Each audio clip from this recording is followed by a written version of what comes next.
Welcome to Rachabanda. This is Satish. రాజధాని రగడ ఏపీలో నిత్యం వివాదంగా మారింది. మూడుపై తగ్గేది లేదని ప్రభుత్వం అంటుంటే మూడు వద్దు ఒకటే ముద్దని ప్రతిపక్షాలు వాదిస్తున్నాయి. అటు అమరావతి రైతుల పోరాటం కొనసాగుతోంది. గత కొన్ని నెలలుగా రోజు ఇదే వివాదం. ఇంతకీ ఈ వివాదానికి ముగింపు ఎప్పుడు? వచ్చే ఎన్నికల వరకు ఇదే పరిస్థితి ఉంటుందా? రాజధాని రచ్చ ముగిసి ప్రజా సమస్యలపై ఫోకస్ ఎప్పుడు? రాష్ట్ర విభజన తర్వాత ఏపీ రాజధానిని అమరావతిగా ప్రకటించింది టీడీపీ సర్కార్. రైతుల నుంచి భారీగా భూ సమీకరణ చేసింది. కొన్ని నిర్మాణాలు కూడా చేపట్టింది. ఆ తర్వాత వచ్చిన వైసీపీ ప్రభుత్వం పరిపాలనా వికేంద్రీకరణ పేరుతో 3 రాజధానులను ప్రకటించింది. నాటి నుంచి నేటి వరకు ఈ వివాదం రగులుతూనే ఉంది. అధికార విపక్షాల మధ్య యుద్ధానికి ప్రధాన అజెండాగా మారింది. చివరకు కోర్టు మెట్లెక్కింది. మరోవైపు అమరావతి రైతులు తమకు అన్యాయం జరిగిందంటూ రోడ్డెక్కారు. తిరుపతి వరకు పాదయాత్ర నిర్వహించారు. అటు రాయలసీమ హక్కుల కోసం ఉద్యమం ఊపందుకుంటోంది. శ్రీభాగ్ ఒప్పందాన్ని అమలు చేయాల్సిందేనంటూ రాయలసీమ నేతలు పోరాటం మొదలుపెట్టారు.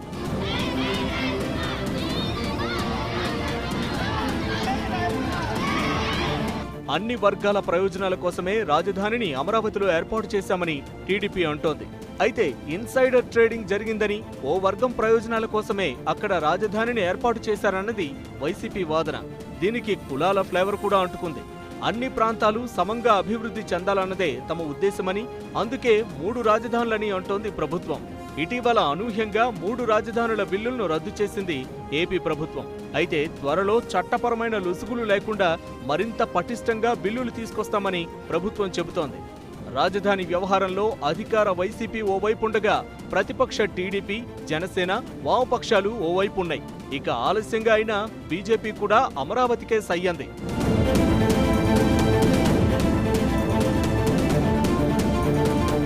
రాష్ట్ర విభజన తర్వాత ఏపీ అభివృద్ధి ముందుకు మూరెడు వెనక్కు బారెడు అన్నట్లు తయారైంది. మూలిగే నక్కపై తాటికాయ పడ్డట్లు కోవిడ్ మరింత దెబ్బతీసింది. నెల నెల ఉద్యోగులకు టంచనుగా జీతాలు కూడా ఇవ్వలేని పరిస్థితి. ఇటు కేంద్రం నుంచి కూడా రాష్ట్రానికి భారీగా అందుతున్నదేమీ లేదు. దానికి తోడు విభజన హామీలు ఒక్కొక్కటిగా అటకెక్కుతున్నాయి. ప్రత్యేక హోదాను కేంద్రం పక్కకు నెట్టేసింది. దాని స్థానంలో తెచ్చిన ప్రత్యేక ప్యాకేజ్ ఏమైందో తెలియదు. పోలవరంపై కూడా కొర్రీలు నడుస్తున్నాయి. ఇక రైల్వే జోన్ను పట్టాలు దాటించేసినట్లే కనిపిస్తోంది. వెనుకబడిన రాయలసీమ, ఉత్తరాంధ్ర జిల్లాలకు ఇవ్వవలసిన నిధులు ఆగిపోయాయి. విశాఖ ఉక్కును కూడా కేంద్రం ప్రైవేట్ పరం చేయబోతోంది. తెలంగాణతో అప్పులు, ఆస్తుల గొడవ పూర్తిగా తెగలేదు. రాష్ట్ర సమస్యల పరిష్కారానికి కేంద్రంపై వైసీపీ ఒత్తిడి తీసుకురావడం లేదన్నది టీడీపీ వాదన. అసలు మీరు చేసిన పనుల వల్లే ఈ సమస్యంతా అని వైసీపీ ఎదురుదాడికి దిగుతోంది. అటు జనసేన కలిసి పోరాటం చేద్దాం రమ్మని టీడీపీ వైసీపీలను పిలుస్తోంది. మొత్తంగా చూస్తే ఏపీ సమస్యల వలయంలో చిక్కుకుని విలవిలలాడుతోంది. కేంద్రం ఏపీపై చూపుతున్న వివక్ష, ఆంధ్రప్రదేశ్లో రాజకీయ కక్షలు, పోరాటాలు, నిధుల లేమి, ఆదాయ వనరులు లేకపోవడం, కోవిడ్ సంక్షోభం అన్నీ కలిపి ఏపీ ప్రజలను భూతాల్లా పట్టి పీడుస్తున్నాయి. ఇంత జరుగుతుంటే పార్టీల తగాదా మాత్రం రాజధాని చుట్టూనే తిరుగుతోంది. ఇతర సమస్యల గురించి విమర్శలు తప్ప వాటిపై కలిసికట్టుగా పోరాడుతోంది ఏమీ లేదు. వారిపై వీరు, వీరిపై వారు విమర్శలతో సరిపెడుతున్నారు తప్ప ప్రజా సమస్యలపై ఉమ్మడి పోరాటం లేదు. ఈ పరిస్థితిని చూస్తుంటే ఇప్పుడప్పుడే తెగేలా లేదు. 2024 వరకు ఇదే పరిస్థితి కొనసాగుతుందని రాజకీయ పండితులు అభిప్రాయపడుతున్నారు. వచ్చే ఎన్నికల్లో కూడా ఇదే ప్రధాన ప్రచారాస్త్రం అయ్యే అవకాశం కనిపిస్తోంది. ఇంతకీ వివాదానికి ముగింపు ఎప్పుడు? దీనికి సంబంధించి రచ్చబండలో ఇన్ డీటెయిల్గా 10 టీవీ చర్చించబోతోంది. చర్చలో పాల్గొంటున్నారు టీడీపీ పక్షాన ఆ పార్టీ సీనియర్ నేత, మాజీ మంత్రి ఆలపాటి రాజా గారు తిరుపతి నుంచి. అలాగే కాంగ్రెస్ సీనియర్ నేత, ప్రస్తుతం కాంగ్రెస్ ఏపీ వర్కింగ్ ప్రెసిడెంట్గా ఉన్న తులసిరెడ్డి గారు కడప నుంచి లైవ్లో పాల్గొంటున్నారు. ఇక బీజేపీ నుంచి మాజీ మంత్రి, ప్రస్తుతం భారతీయ జనతా పార్టీలో ఉన్న రావెల కిషోర్ బాబు గారు గుంటూరు నుంచి లైవ్లో జాయిన్ అవుతున్నారు. ఇక అధికార వైఎస్ఆర్ కాంగ్రెస్ పార్టీ నుంచి ఆ పార్టీ శాసనసభ్యులు కిలారి రోషయ్య గారు విజయవాడ నుంచి జాయిన్ అవుతున్నారు. మరికాసేపట్లో సిపిఐ రాష్ట్ర కార్యదర్శి రామకృష్ణ గారు, అలాగే మాజీ సీఎస్ ఐవీఆర్ కృష్ణారావు గారు, మాజీ ఎంపీ సీనియర్ నేత మైసూరారెడ్డి గారు డిబేట్లో జాయిన్ కాబోతున్నారు. రైట్ తులసిరెడ్డి గారు, ముందు విభజన జరిగినప్పటి నుంచి జరిగిన తతంగం, వ్యవహారం, చట్టం అమలుకు సంబంధించి వివిధ రకాలైన అంశాలు, అలాగే రాజధానికి సంబంధించి ఏం జరిగింది, ఇప్పటివరకు ఏం జరుగుతోంది, ప్రతి ఒక్క విషయం పైన పూర్తి అవగాహన ఉన్న వ్యక్తిగా ఓవరాల్గా ఇప్పుడు ఏం జరగబోతుంది అన్నది ఒక చర్చ. అసలు ఈ రాజధాని వివాదానికి ముగింపు ఎప్పుడు? ఈ కథ ఇంకా అంతులేని కథగానే మనకి చూడబోతున్నావా?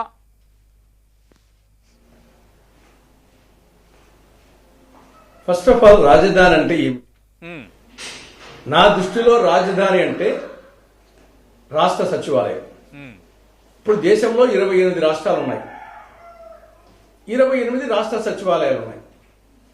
మనకంటే మూడంతల పెద్దైన ఉత్తరప్రదేశ్కు ఒక రాష్ట్ర సచివాలయమే, ప్రధానమంత్రి స్వరాష్ట్రమైన గుజరాత్కు ఒక రాష్ట్ర సచివాలయమే, ఉమ్, అభివృద్ధి చెందినటువంటి కేరళ రాష్ట్రానికి ఒక రాష్ట్ర సచివాలయమే. ఇప్పుడు హైకోర్టు వచ్చేసి రాజధాని పరిధి కింద రాదు, అది సెపరేట్ అంశం. ఎందుకంటే దేశంలో 28 రాష్ట్రాలు ఉంటే రాష్ట్ర సచివాలయం ఉంటే 25 హైకోర్టులు ఉన్నాయి. 25 హైకోర్టులో 13 హైకోర్టులు రాజధాని వెలుపల ఉన్నాయి. మనం అందులో పెద్ద రాష్ట్రం ఉత్తరప్రదేశ్కి తీసుకుంటే దాని రాజధాని ఏమో లక్నో, దాని హైకోర్టు ఏమో అలహాబాద్. ఉత్తరప్రదేశ్ రాజధాని అంటే ఏమంటారు? లక్నో అంటారు. అలహాబాద్ వచ్చేసి రాజధాని అని చెప్పరే. కేరళ రాజధాని త్రివేంద్రం, హైకోర్టు వచ్చేసి ఎర్నాకుళం. కాబట్టి కేరళ రాజధాని ఏదంటే త్రివేంద్రం చెప్తారు తప్పని వచ్చేసి ఎర్నాకుళము త్రివేంద్రం రెండు చెప్పరే.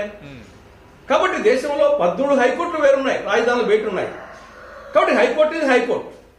అదేవిధంగా అసెంబ్లీ భవనం తీసుకుంటే కర్ణాటకలో బెంగళూరులో సమ్మరు, బెల్గాంలో వింటర్ సెషన్ జరుగుతాయి. కానీ కర్ణాటక ఏదంటే బెంగళూరు అంటారు తప్ప బెంగళూరు బెల్గాం అని చెప్పరు. అదేవిధంగా అసెంబ్లీ భవనాలు మహారాష్ట్రలో ముంబైలో సమ్మర్, నాగ్పూర్లో వింటర్. మహారాష్ట్ర రాజధాని ఏదంటే రెండు చెప్పరే, ముంబై చెప్తారు. కాబట్టి ఓవరాల్ గా రాజధాని అంటే రాష్ట్ర సచివాలయం. అది ముందు ఫండమెంటల్ గా అర్థం చేసుకుంటే ఇక ఇది ఏదైనా పేర్లు పెట్టుకోవచ్చు.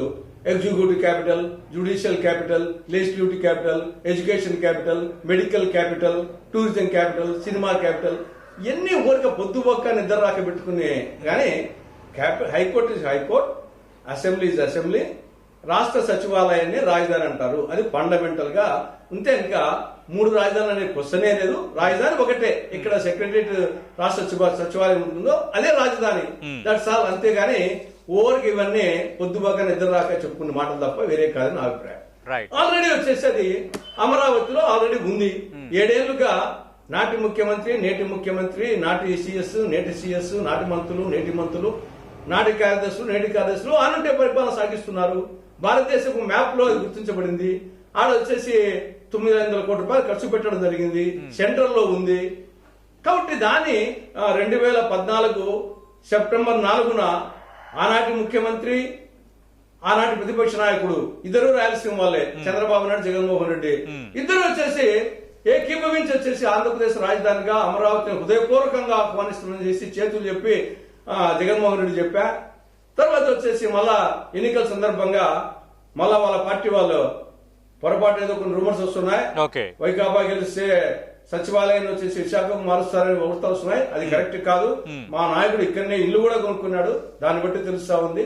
కాబట్టి ఇక్కడే ఉంటుందని చెప్పేసి వాళ్ళు చెప్పి, ప్రధానమంత్రి వచ్చేసి 2015 విజయదశమి నాడు అక్టోబర్ 22న శంకుస్థాపన చేశా. దాన్ని స్మార్ట్ సిటీగా గుర్తించా. ఇండియా మ్యాప్ లో ఉండిపా. అసెంబ్లీ భవనం పూర్తి అయిపోయింది, సచివాలయం పూర్తి అయిపోయింది. ఆనంటే పరిపాలన సాగిస్తున్నారు. సెంట్రల్ లో ఉంది ఆల్రెడీ. దాని ఇప్పుడు వచ్చేసి దాని ఇష్యూ దాని 3 రాజధానులు అనేది దాన్ని వచ్చేసి ఆ కాన్సెప్టే అది కరెక్ట్ కాదని నా అభిప్రాయం. ఓన్లీ రాష్ట్ర సచివాలయము ఎక్కడ ఉంటే దాని రాష్ట్ర రాజధాని అంటారు. కాబట్టి 28 రాష్ట్రాలకు ఒక రాజధాని ఉండేది, ఏడాలేవు వచ్చేసి. రైట్. కిల్లార్ రోషయ్య గారు, రాజధాని సమస్య తీరేది ఎప్పుడంటే క్లారిటీగా ఏం సమాధానం చెప్తారు? ఎందుకు ఈ ప్రశ్న తలెత్తుతుందంటే కేవలం ఒక రాజధాని సమస్యే కాదు, రాష్ట్రానికి చాలా సమస్యలు ఉన్నాయి. ఒకటి, ప్రత్యేక హోదా జాడలేదు, ప్రత్యేక ప్యాకేజీ ఏమైందో ఎవరికీ తెలియదు. పోలవరంపై రోజుకో కొర్రీలు మనం చూస్తూనే ఉన్నాం. విశాఖకు సంబంధించి దక్షిణ కోస్తా రైల్వే జోన్పై ఒక స్పష్టత లేదు. వెనుకబడిన జిల్లాలకు రావాల్సిన నిధులకు ఇప్పటికే బ్రేక్ పడిన సందర్భం కనిపిస్తోంది. ఇక పొరుగు రాష్ట్రం తెలంగాణతో జల వివాదాలు, తెగని ఆస్తుల అప్పుల గొడవ. అంటే ఒక రకంగా ఇన్ని సమస్యలు ఉన్నాయి మన చుట్టుపక్కల. కానీ మొత్తం ఇంకా రాజధాని చుట్టూ రాజకీయం అంతా జరుగుతుందా అన్నది ఒకటైతే, అసలు రాజధానిపై ఎప్పుడు క్లారిటీ వస్తుంది? ఆంధ్రప్రదేశ్కు విభజన చట్టం ప్రకారం కేంద్రం చేయాల్సిన పనులకు సంబంధించి ఎప్పుడు చేయించుకోగలుగుతాము? ఆంధ్రప్రదేశ్ లైఫ్ లైన్ అని చెప్పుకుంటున్న పోలవరం ఎప్పుడు పూర్తవుతుంది? క్లారిటీ ఇస్తారా? గుడ్ ఆఫ్టర్నూన్ సతీష్ గారు. Good afternoon sir. ఇప్పుడు ఏదైతే పెద్దలు తులసిరెడ్డి గారు మాట్లాడారో ఈరోజు రాష్ట్రంలో ఇప్పుడు వారు చెప్పారు 28 రాష్ట్రాల్లో అన్ని క్యాపిటల్స్ ఉన్నాయి, పలానా క్యాపిటల్ ఇదిగో మెడ్రాస్ అనుకోండి, చెన్నై అనుకుంటే తమిళనాడు, ఇట్లా ఓకే, అది బాగానే ఉంది, ఒకప్పుడు చెప్పుకుంటానికి అది బాగుంది. కానీ ఈరోజు పెద్ద ఉదాహరణ మన హైదరాబాదే. ఉమ్మడి ఆంధ్ర రాష్ట్రంలో హైదరాబాద్ ఏ స్థాయిలో అభివృద్ధి సాధించింది, మిగతా ప్రాంతాలు ఎందుకు అభివృద్ధి సాధించలేదు, దీని గురించి మాట్లాడమని చెప్పండి అందరినీ. అసలు హైదరాబాద్ ఎందుకు సెంట్రలైజ్ అయిపోయి ఇవాళ తెలంగాణ ప్రభుత్వానికి హైదరాబాద్ పెద్ద ఆర్థిక వనరులుగా బ్రహ్మాండంగా సిటీ అందుకుంది ఇవాళ. అదే మరి ఆంధ్ర రాష్ట్రం వచ్చినప్పుడు ఇవాళ విభజన అయిపోయిన తర్వాత ఇవాళ ఆంధ్ర రాష్ట్రంలో ఇవాళ ఏదైనా సరే మనం ఉన్న ఆర్థిక పరిస్థితిని పట్టుకొని మనం క్యాపిటల్ని నిర్ణయించుకోవాల్సిన అవసరం ఉన్నది. కానీ చంద్రబాబు నాయుడు తెలుగుదేశం హయాంలో ఒక పెద్ద రియల్ ఎస్టేట్ వ్యాపారం కోసం ఆయన పెద్ద ఎత్తున ప్లాన్ చేసుకొని అమరావతి అనే ఒక భ్రమరావతిని ఈ రాష్ట్ర ప్రజల మీద రుద్దటం జరిగింది. బలవంతంగా భూములు లాక్కున్నారు ఆ రోజు. ఇవాళ ఏదో పెద్ద నీతివంతుల్లాగా మాట్లాడుతూ ఉన్నారు. బలవంతంగా భూములు లాక్కొని ఇవ్వని రైతులు ఒక పొలాలు కూడా కాల్చేయటం కూడా జరిగింది. వాళ్ళ మీద ఒత్తిడి తీసుకురాస్తే బలవంతంగా ఒత్తిడి మీద చాలామంది ఇవ్వటం జరిగింది. ఇవన్నీ కూడా ఆ రోజు మీడియా ద్వారా రాకుండా వాళ్ళు ఆపుకోగలిగారు. ఇవాళ అమరావతి ప్రాంతం ఉన్న 29 గ్రామాల్లో కనీసం ఒక పావులవంతు మంది అక్కడ కూడా లేరు. ఇవాళ ఆ ప్రాంతంలో రైతాంగం అనేది లేరు. ఇవాళ ఎవరెవరు పెద్ద రియల్ ఎస్టేట్ వ్యాపారస్తులు ఉన్నారో వాళ్ళే ఈ ఉద్యమాన్ని నడుపుతా ఉన్నారు. మీరు నిన్న చూస్తుంటారు ఈనాడు పేపర్లో కూడా చంద్రబాబు నాయుడు పక్కన అయ్యప్ప స్వామి డ్రెస్లో ఉన్నాడు ఒక ఆయన శివారెడ్డి, ఆయన క్రెడాయి సంస్థ అధ్యక్షుడు. పేపర్లో ఏం రాశారు, చంద్రబాబు నాయుడు మరియు అమరావతి రైతులు అని రాశారు. అసలు రైతులు అనేవారు లేరు అక్కడ. ఎవరెవరు అక్కడ పెద్ద ఎత్తున వ్యాపారం కోసం రియల్ ఎస్టేట్ వ్యాపారం కోసం చేయటానికి ముందున్నారే తప్ప నిజంగా రైతులైన వాళ్ళు చాలా తక్కువ ఉన్నారు, అసలు లేరు నాకు తెలిసినంతవరకు. ఎందుకంటే ఆ ప్రాంతంలో భూములు అమ్ముకొని మిగతా నిజమైన రైతు అనేవాడు ఏం చేస్తాడు, వ్యవసాయం చేస్తాడు. వాడు ఏం చేస్తాడు, అక్కడ ఎప్పుడు వీళ్ళు ప్రభుత్వం ఒప్పుకోలేదు, అప్పుడు తెలుగుదేశం హయాంలో బలవంతంగా లాక్కున్నారో ప్రభుత్వం భూములు రేట్లు వచ్చినాయో ఆ రేట్లు అమ్ముకొని తీసుకొని ఇంకో చోట వెళ్ళి కొనుక్కొని ఇక్కడ ఎకరం బదులు అక్కడ 5 ఎకరాలు 10 ఎకరాలు కొనుక్కొని వ్యవసాయం చేస్తూ ఉన్నారు. అది నిజమైన రైతులు. అంతే తప్ప పెద్ద ఎత్తున రియల్ ఎస్టేట్ కోసం వచ్చి అక్కడికి వచ్చి దాన్ని ఇన్వెస్ట్ చేసి దాన్ని అమరావతి రైతులుగా ఇవాళ రోజు చిత్రీకరించడం అనేది ఇవాళ అందరూ ప్రజలందరూ గమనిస్తా ఉన్నారు. ప్రజలే అమాయకులు కాదు. 29 గ్రామాల పరిధిలో 34,000 ఎకరాలు ఇచ్చారు. 34,000 ఎకరాలు ఇచ్చిన దాంట్లో అసలు ఒక్కరు కూడా రైతు లేరా రాజధాని కోసం? ఇచ్చారు కదా, బలవంతంగా లాక్కున్నారు. ఎక్కువ శాతం బలవంతంగా ఒత్తిడి మీద, అధికారులు ఒత్తిడి మీద లాక్కున్నారు. అక్కడ తిరగబడిన వాళ్ళ మీద తప్పుడు కేసులు పెట్టారు ఆ రోజు. ఇవాళ అవి మాట్లాడతలా. ఇవాళ ఏం చేస్తున్నారు, ప్రభుత్వం మీద బురద జల్లటానికి కేసులు పెట్టారని ఊరినే ప్రభుత్వం మీద బురద జల్లటానికి కోసం ఇవాళ రకరకాల మాటలు మాట్లాడుతూ ఉన్నారు. కానీ ఆ రోజు సంగతి చెప్పమనండి. ఆ రోజు బలవంతంగా లాక్కున్నారు. రెండోది విభజన అయిన తర్వాత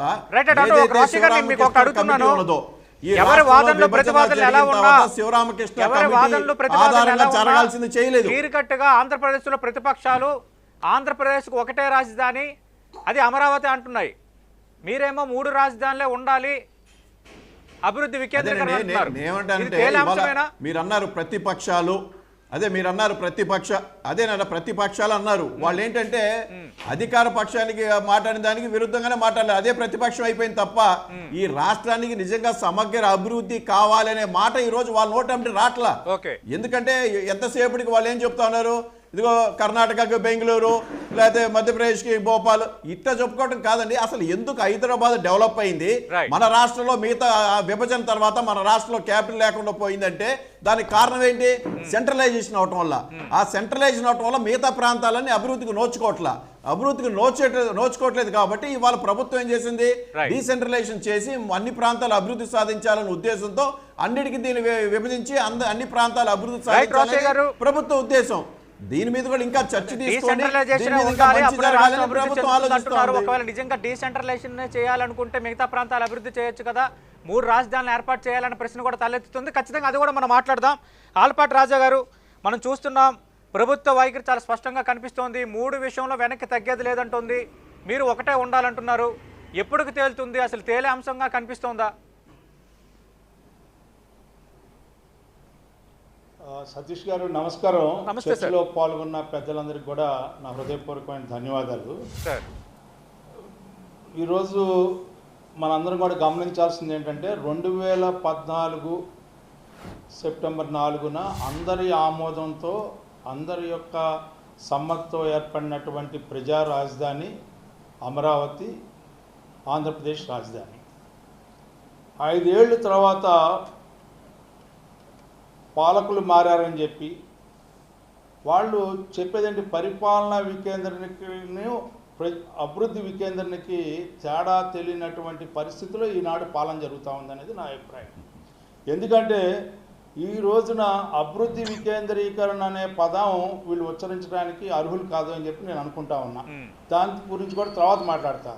ఇవాళ ఈ 13 జిల్లాల్లో మినిమం 5 కోట్లు రాబడి ఉన్న జిల్లా ఏదైనా ఉంది అంటే 5 కోట్ల పైన రాబడి ఉన్న జిల్లా వైజాగ్ అండి. మిగతా ఏవి లేవు 13 జిల్లాల్లో. ఆల్రెడీ అభివృద్ధి చెందిన ప్రాంతంలో ఇప్పుడు ఏదైతే రోసి గారు కట్టుబడి హైదరాబాద్ చూసారా ఏ రకంగా అభివృద్ధి చెందిందో, మిగతా రాష్ట్రంలో ఎక్కడ ఏ జిల్లా కూడా అభివృద్ధి చెందకుండా మొత్తం హైదరాబాదే అభివృద్ధి చెందిందనే మాట కట్టుబడి ఉన్న రోసి గారు అయితే, ఈ ప్రభుత్వం అయితే ఆల్రెడీ వైజాగ్ ఇప్పటికే అన్ని రకాలుగా అభివృద్ధి చెందిన ప్రాంతంలో ఎందుకు ఎగ్జిక్యూటివ్ క్యాపిటల్ పెట్టాలని చెప్పి వీళ్ళు నిర్ణయించారండి. ఏ రకంగా అధికార వికేంద్రీకరణ అంటారండి దాన్ని. అంటే వీళ్ళకి పరిపాలనా వికేంద్రీకరణ పేరుతో అభివృద్ధి వికేంద్రీకరణ చేసుకుంటూ ఇవాళ ఏదో చెప్పడానికి మీరు ప్రయత్నిస్తూ ఉన్నారు. ఒకటి. రెండోది, పరిపాలనా వికేంద్రీకరణ అనేది చేయడానికి వీలు పడదండి. ఎందుకు వీలు పడదంటే ఒక చోట సచివాలయం, ఒక చోట అసెంబ్లీ, ఒక చోట ఇది అంటే ఇది ఎక్కడ కూడా ఈ రకంగా పరిపాలన ఎక్కడ జరగలేదండి భారతదేశంలో కానీ లేకపోతే ప్రపంచ దేశాల్లో కానీ. It is a fact. ఎందుకంటే అవగాహన రాహిత్యంతో బాధ్యత రాహిత్యంతో వీళ్ళ ప్రకటనలు ఇది శ్మశానం అని చెప్పి ఒకళ్ళు, ఇది వరదకి ముంపుకు గురయ్యే ప్రాంతం అని ఇంకొకళ్ళు, ఇది ఎడారి అని చెప్పి ఇంకొకళ్ళు, మా ఇష్టం 3 రాజధానులు కాదు 33 రాజధానులు పెట్టుకుంటే ఏం చేస్తారని చెప్పి ఒక మంత్రివర్యుడే మాట్లాడే విధానం వీళ్ళ యొక్క ఆలోచనకి అద్దం పట్టినట్టుగా కనపడుతుందని చెప్పి ఈ సందర్భంగా మనం చేస్తా ఉన్నాను. అంతేకాదు ఇవాళ ఎందుకు వీళ్ళు విభజన చేస్తూ ఉన్నారనేది ఇవాళ ప్రాంతీయ తత్వాన్ని రెచ్చగొట్టాలి, వర్గతత్వాన్ని రెచ్చగొట్టాలి, మతత్వాన్ని రెచ్చగొట్టాలి, ఆ రకంగా అధికారాన్ని గుప్పిట్లో పెట్టుకోవాలని ఒక ఆలోచన తప్పితే ఈ 30 నెలల కాలంలో ఏ రకమైన అభివృద్ధి అయినా సరే ఏ ప్రాంతంలో అయినా సాధించారా అని చెప్పి నేను అడుగుతా ఉన్నాను. గత ప్రభుత్వంలో 13 జిల్లాల్లో కూడా ఒక సూచిక, ఒక ప్రణాళిక, ఒక కార్య రూపాన్ని దాల్చే విధంగా 13 జిల్లాల్లో ఏ ఏ ప్రాంతంలో ఏ రకంగా పరిశ్రమలు నెలకొల్పబడాలి, విద్యాలయాలు ఏర్పడాలి, వైద్యాలయాలు ఏర్పడాలి, ఇండస్ట్రీస్ ఏ రకంగా తీసుకురావాలి, ఇట్లా రకరకాలుగా ఒక చర్చ చేసి ఆ చర్చ ద్వారా ఈ జిల్లాల్లో ఈ రకమైన అభివృద్ధిని సాధిస్తామని చెప్పి ప్రామాణికంగా చెప్పినటువంటి ఉదంతం చాలా స్పష్టంగా మనకు తెలియజేస్తూ ఉంటుంది గత ప్రభుత్వంలో. ఇవాళ దేనికి వీళ్ళు చేస్తూ ఉందండి. వీళ్ళు ఎప్పుడైనా మేము రాజధాని అంటే రాజధాని అంటూ ఒక ప్రాంతం అభివృద్ధి పైన దృష్టి పెట్టడం ఎన్నికల ముందు కూడా ఏమైనా చెప్పారా? దానివల్ల మిగతా ప్రాంతాలు అభివృద్ధి చెందడం లేదన్నది అధికార పార్టీ వాదన. సతీష్ గారు అసలు ఎక్కడ చేశారండి అభివృద్ధి అని చెప్పి నేను అడుగుతా ఉన్నా. ఈ 30 నెలల్లో ఇవాళ రాజధాని పేరిట వీళ్ళు నాశనం చేయడానికి ప్రయత్నిస్తున్నారు తప్పితే ఈ 30 నెలల్లో ఎక్కడైనా సరే ఏ పరిశ్రమ అయినా సరే ఈ రోజున ఈ పాలక వర్గాన్ని చూసి వస్తూ ఉందా అని చెప్పి నేను అడుగుతా ఉన్నా. ఎందుకు రాలేదని చెప్పి నేను అడుగుతా ఉన్నా. ఎందుకు చేయలేకపోయారని చెప్పి నేను అడుగుతా ఉన్నా. ఇవాళ ప్రాజెక్టులు ఉన్న ప్రాజెక్టులను కూడా కొనసాగించలేనటువంటి అసమర్థ ప్రభుత్వం ఈరోజు మనం చూస్తూ ఉన్నాం. పోలవరం ప్రాజెక్టుని ఏ రకంగా చెప్పారండి, అంకితం ఇస్తాన్నారు ఈ జాతికి 2019 నవంబర్లో, 2020 నవంబర్లో, 2021 డిసెంబర్లో అన్నీ అయిపోతూ ఉన్నాయి. కానీ తట్టడం మట్టి అయినటువంటి పాలక వర్గాన్ని ఈ రోజున మనం చూస్తూ ఉన్నాం. ఎక్కడైనా ఉన్న ప్రాజెక్టులు ఈ రోజున కొట్టుకుపోతూ ఉన్నాయి. దాని ద్వారా ప్రాణ నష్టం జరుగుతూ ఉంది.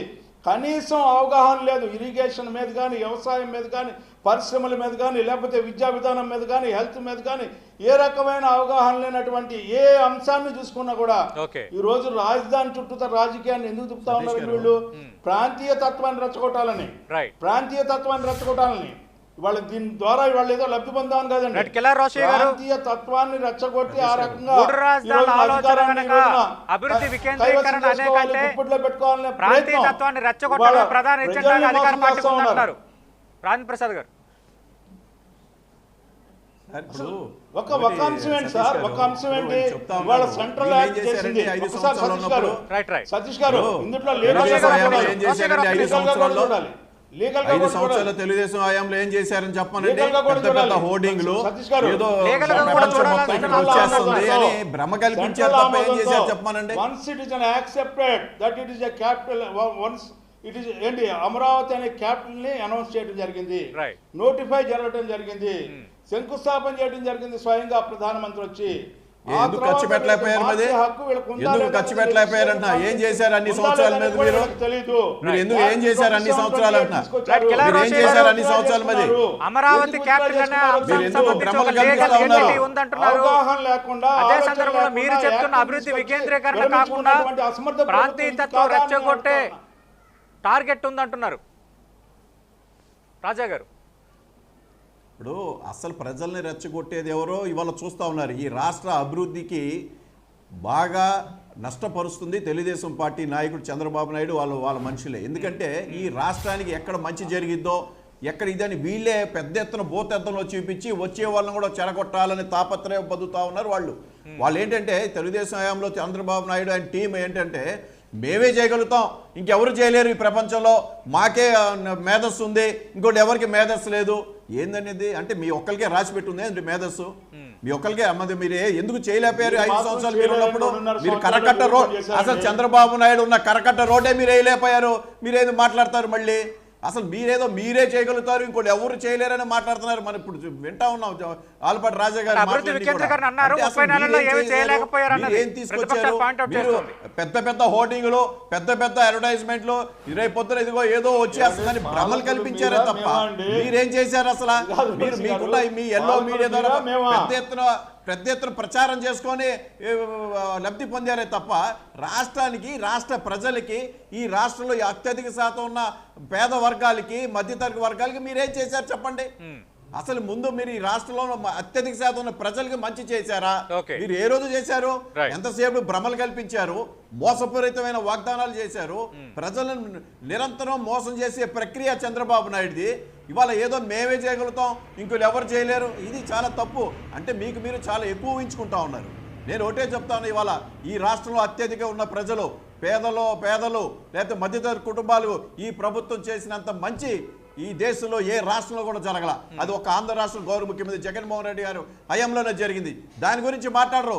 వీళ్ళకి ఎంతసేపటికి అమరావతి లేకపోతే ఎక్కడ ఈ రాష్ట్రంలో ఏదైనా వస్తుంటే దానికి అడ్డం వేయటం, లేకపోతే పెద్ద పెద్ద సినిమా డైలాగ్ రైటర్లు రాస్తా ఉంటారు చూసారా?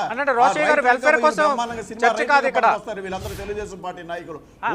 ఉన్మాదం మాట్లాడతానికి పనికొస్తారు తప్ప రాష్ట్రానికి ఈ రాష్ట్రానికి మంచి జరగాలి అని ఏ రోజు మీరు కోరుకున్నారా? ఇంత లీగల్ ఎంటిటీ ఉన్న తర్వాత కూడా అది చెల్లదు, 3 రాజధానులు ఉండాల్సిందే అనడం ఎంతవరకు కరెక్ట్ అన్నది ప్రతిపక్షాల ప్రశ్న. ఆ రోజు అసెంబ్లీలో వాళ్ళకి అధికారం ఉంది కాబట్టి వాళ్ళు చేశారు. రెండోది ఇవాళ శివరామకృష్ణన్ కమిటీ సెంట్రలైజ్డ్ అన్ని ప్రాంతాల్లో అభివృద్ధి సాధించాలని శివరామకృష్ణ రిపోర్ట్ ఎందుకు తొంగలో దొక్కారు? అది చెప్పమనండి ముందు. శివరామకృష్ణ రిపోర్ట్ ఎందుకు తొంగలో దొక్కారు? ఆ రిపోర్ట్ ఎందుకు బయట పెట్టలేదు? అది చెప్పమనండి ముందు. ఇవాళ ఆ రోజు మోడీతో చేతులు కలిపి జెండాలు ఆడిన వాళ్ళు ఎందుకు మరి నిధులు తీసుకొచ్చుకోలేకపోయారు? ఈ రాష్ట్రంలో ఓడిపోయిన తర్వాత మీరు ఎన్ని వేల కోట్ల రూపాయలు మీ బాకీని ప్రభుత్వం కట్టింది? రాజా గారు రెస్పాండ్ అవ్వండి. చాలా సంతోషం సార్. మీకే తెలుసు, ఇంకోళ్ళు ఎవరికి తెలీదు. అదేగా తెలుగుదేశం పార్టీ వాదన. మీ చంద్రబాబు నాయుడు మీకు తెలిసేది ఏంటంటే మిగతాకి ఏం తెలీదు, మాకే బాగా తెలుసు, మిగతాలంతా నిరక్షరాస్యతలు, మీరే అక్షరాస్యతలు. శివరామకృష్ణన్ కమిటీ ఏం చెప్పి శివరామకృష్ణన్ కమిటీ ఏం చెప్పిందో తెలియకుండా వీళ్ళ దగ్గర ఉంది కదండి ప్రభుత్వం. ఏం చెప్పింది మీరు చెప్పండి, మీకు తెలిస్తే మీరు చెప్పండి. మీకు తెలిస్తే మీరు చెప్పండి శివరామకృష్ణ రిపోర్ట్ ఏం చెప్పిందో. సమర్థించుకోలేని పరిస్థితుల్లో పాలక వర్గం ఈ రోజున ఈ ప్రభుత్వం అసమర్థ ప్రభుత్వంగా నేను ఏదో చేశాను నువ్వేం చేసావో చెప్పమంటే ఇంతవరకు చెప్పు. చంద్రబాబు నాయుడు గారు మీరేం చేశారో చెప్పండి. అసలు మీరు పెద్ద ఎత్తున మీడియాలో ప్రచారం తప్ప మీరేం చేశారు ఈ రాష్ట్రానికి గత 5 సంవత్సరాలు చెప్పండి. ఈ రాష్ట్రంలో అత్యధిక ప్రజలకు మీరేం చేశారో చెప్పండి. దాడి తప్పితే చంద్రబాబు నాయుడు రాష్ట్ర ప్రజలు పేదలకి మధ్యతరగతి కుటుంబాలకు మీరేం చేశారో చెప్పండి. ఏం లభించేకూర్చారు, వాళ్ళ జీవన శైలిలో ఏం మార్పు తీసుకొచ్చారో చెప్పండి. మేము చెప్పగలుగుతాం ధైర్యంగా. చేస్తున్నటువంటి అసమర్థ ప్రభుత్వం మీరు సినిమా రైటర్ పనికి వస్తారు, దేని గురించి మాట్లాడే హక్కు లేదు. మీరు ఇంకా ప్రతిపక్షంలో ఉన్నట్టు మాట్లాడటానికి ప్రయత్నిస్తా ఉన్నారు. ఎందుకు మాట్లాడుతున్నారో నాకైతే అర్థం కాల.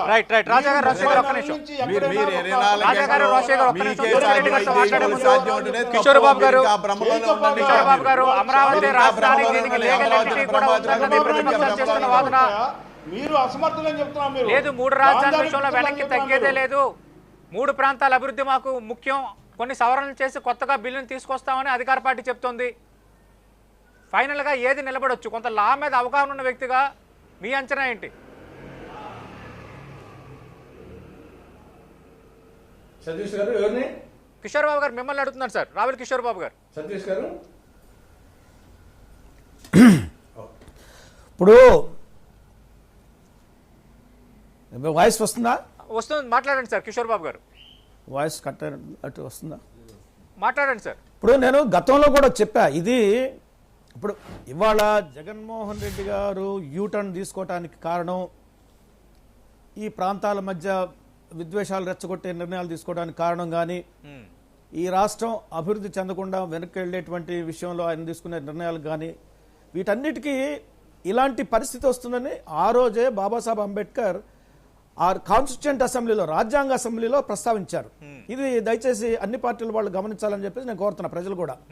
అసలు ఈ పరిస్థితికి కారణం ఏంటో ఆ రోజే బాబాసాహెబ్ డాక్టర్ అంబేద్కర్ 1949 నవంబర్ 26వ తారీఖు నాడు మన రాజ్యాంగాన్ని మనం అంతా ఆమోదించుకునే ముందు ఈ రాజ్యాంగంలో ఉన్నటువంటి అధికరణలు, ప్రకరణలు, ఆర్టికల్స్, షెడ్యూల్స్ మీద విస్తృతంగా చర్చ జరిగింది. దాదాపు ఒక 2 సంవత్సరాలు చర్చ జరిగింది.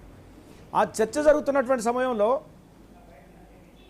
ప్రతిపక్ష పార్టీల ప్రజాస్వామ్యంలో ప్రతిపక్ష పార్టీల యొక్క ప్రాధాన్యత, వాళ్ళ యొక్క రోల్ ఏంటనే దాని మీద, పాత్ర ఏంటనే దాని మీద చర్చ జరుగుతున్నప్పుడు ఇవాళ ఆంధ్రప్రదేశ్ రాష్ట్రంలో జరుగుతున్నటువంటి ఈ రాజకీయ క్రీడ, ఈ కక్ష సాధింపు రాజకీయ చర్యలు కానీ, ఈ రాష్ట్రం నాశనమయ్యేటువంటి విధానంలో తీసుకునే నిర్ణయాలే కానీ, ఈ రాష్ట్రాన్ని రావణ కాష్ట చేసేటువంటి విషయంలో ఇవాళ వైసీపీ పార్టీ పోషిస్తున్నటువంటి పాత్ర, ఇవాళ రాష్ట్రంలో ఈ గందరగోళ పరిస్థితి, ఇంత గందరగోళ పరిస్థితి ఈ రాష్ట్రంలో ఎక్కడ చూడకూడదు. ఇది చాలా దురదృష్టకరం. ఇలాంటి పరిస్థితిని ఆ రోజు బాబాసాహెబ్ అంబేద్కర్ మాట్లాడుతూ ఏమన్నాడంటే, ప్రజాస్వామ్యంలో ప్రతిపక్షం అనేది బలంగా లేకపోతే ప్రజాస్వామ్యం నియంతృత్వ పాలనకి దారితీస్తుంది. Brute majority leads to democratic despotism. ఇదండి అసలు సమస్య. ఇవాళ వైఎస్ఆర్సీపీ పార్టీకి బ్రూట్ మెజారిటీ రావటం వల్ల ఇవన్నీ జరుగుతూ ఉన్నాయి. ఇదే జగన్మోహన్ రెడ్డి గారు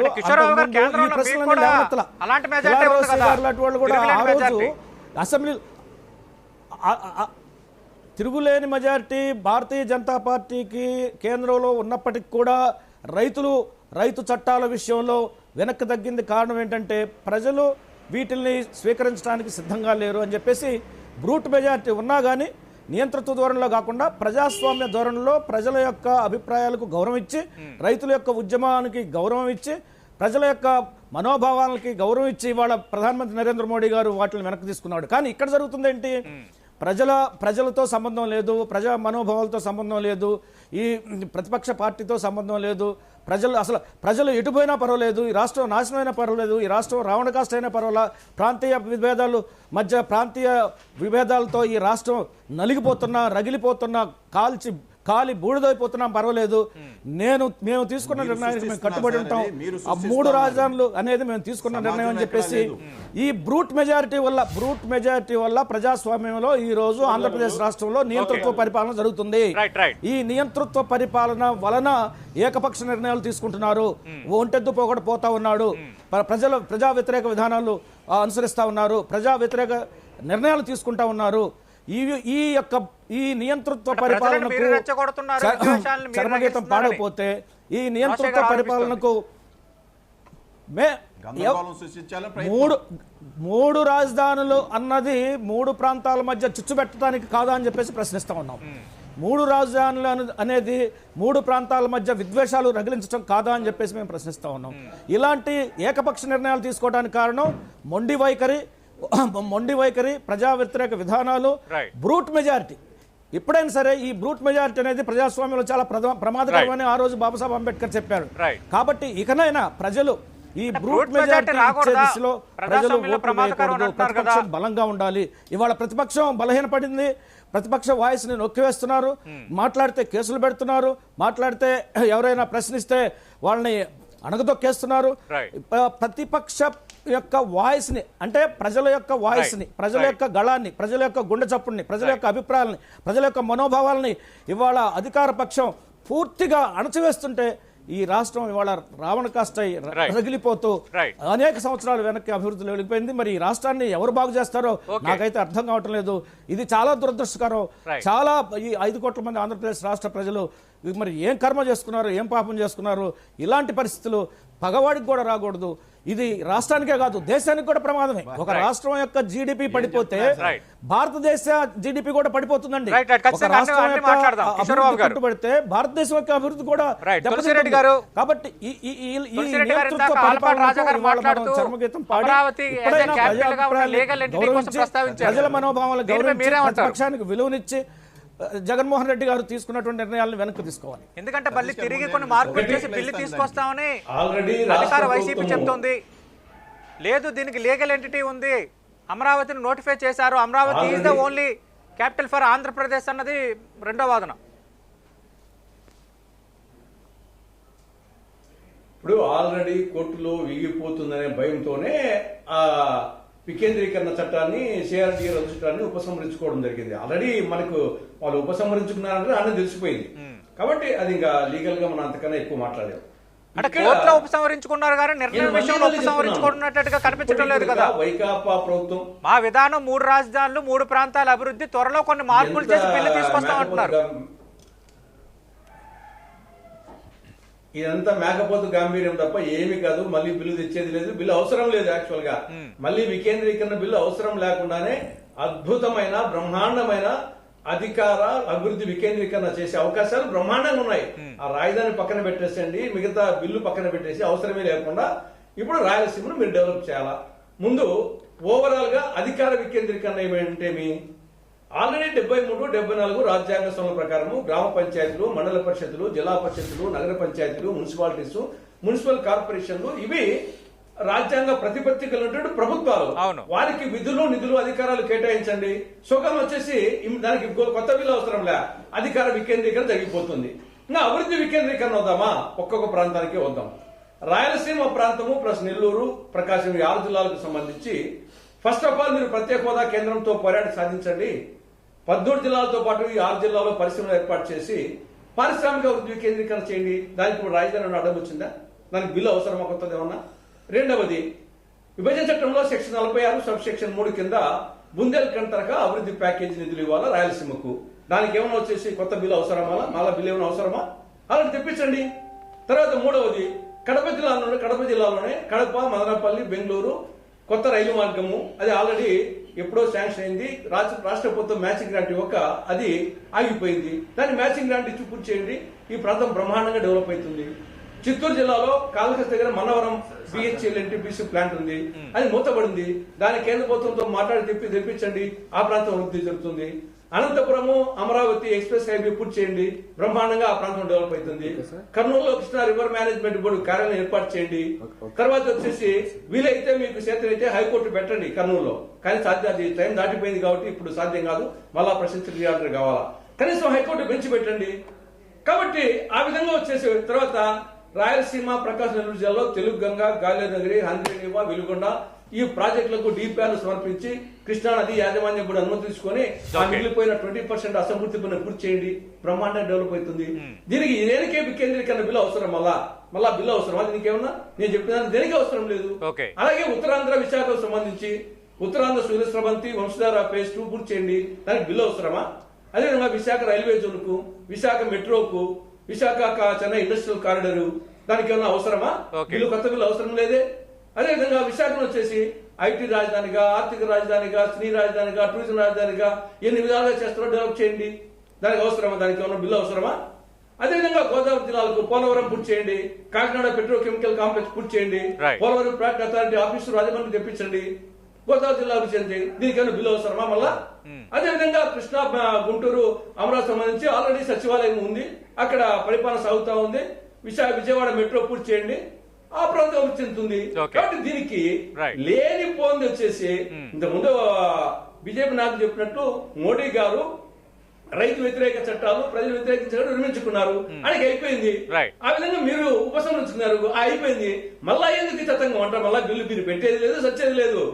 ఊరికి అనవసరంగా వచ్చేసి మర్యాదగా బిల్లు ఉపసంహరించారు, వాడికి బాగుండేది. మీరు ఇవన్నీ చేస్తుంటే ఎవరు వద్దన్నారు? వచ్చేసి దీనికి ఏమన్నా అమరావతి రైతులు వద్దన్నారా, లేకుంటే ఏ పార్టీలు వద్దన్నాయి? ఎవరు వద్దన్నారు? మీరు చేస్తా ఉంటే ఇవన్నీ.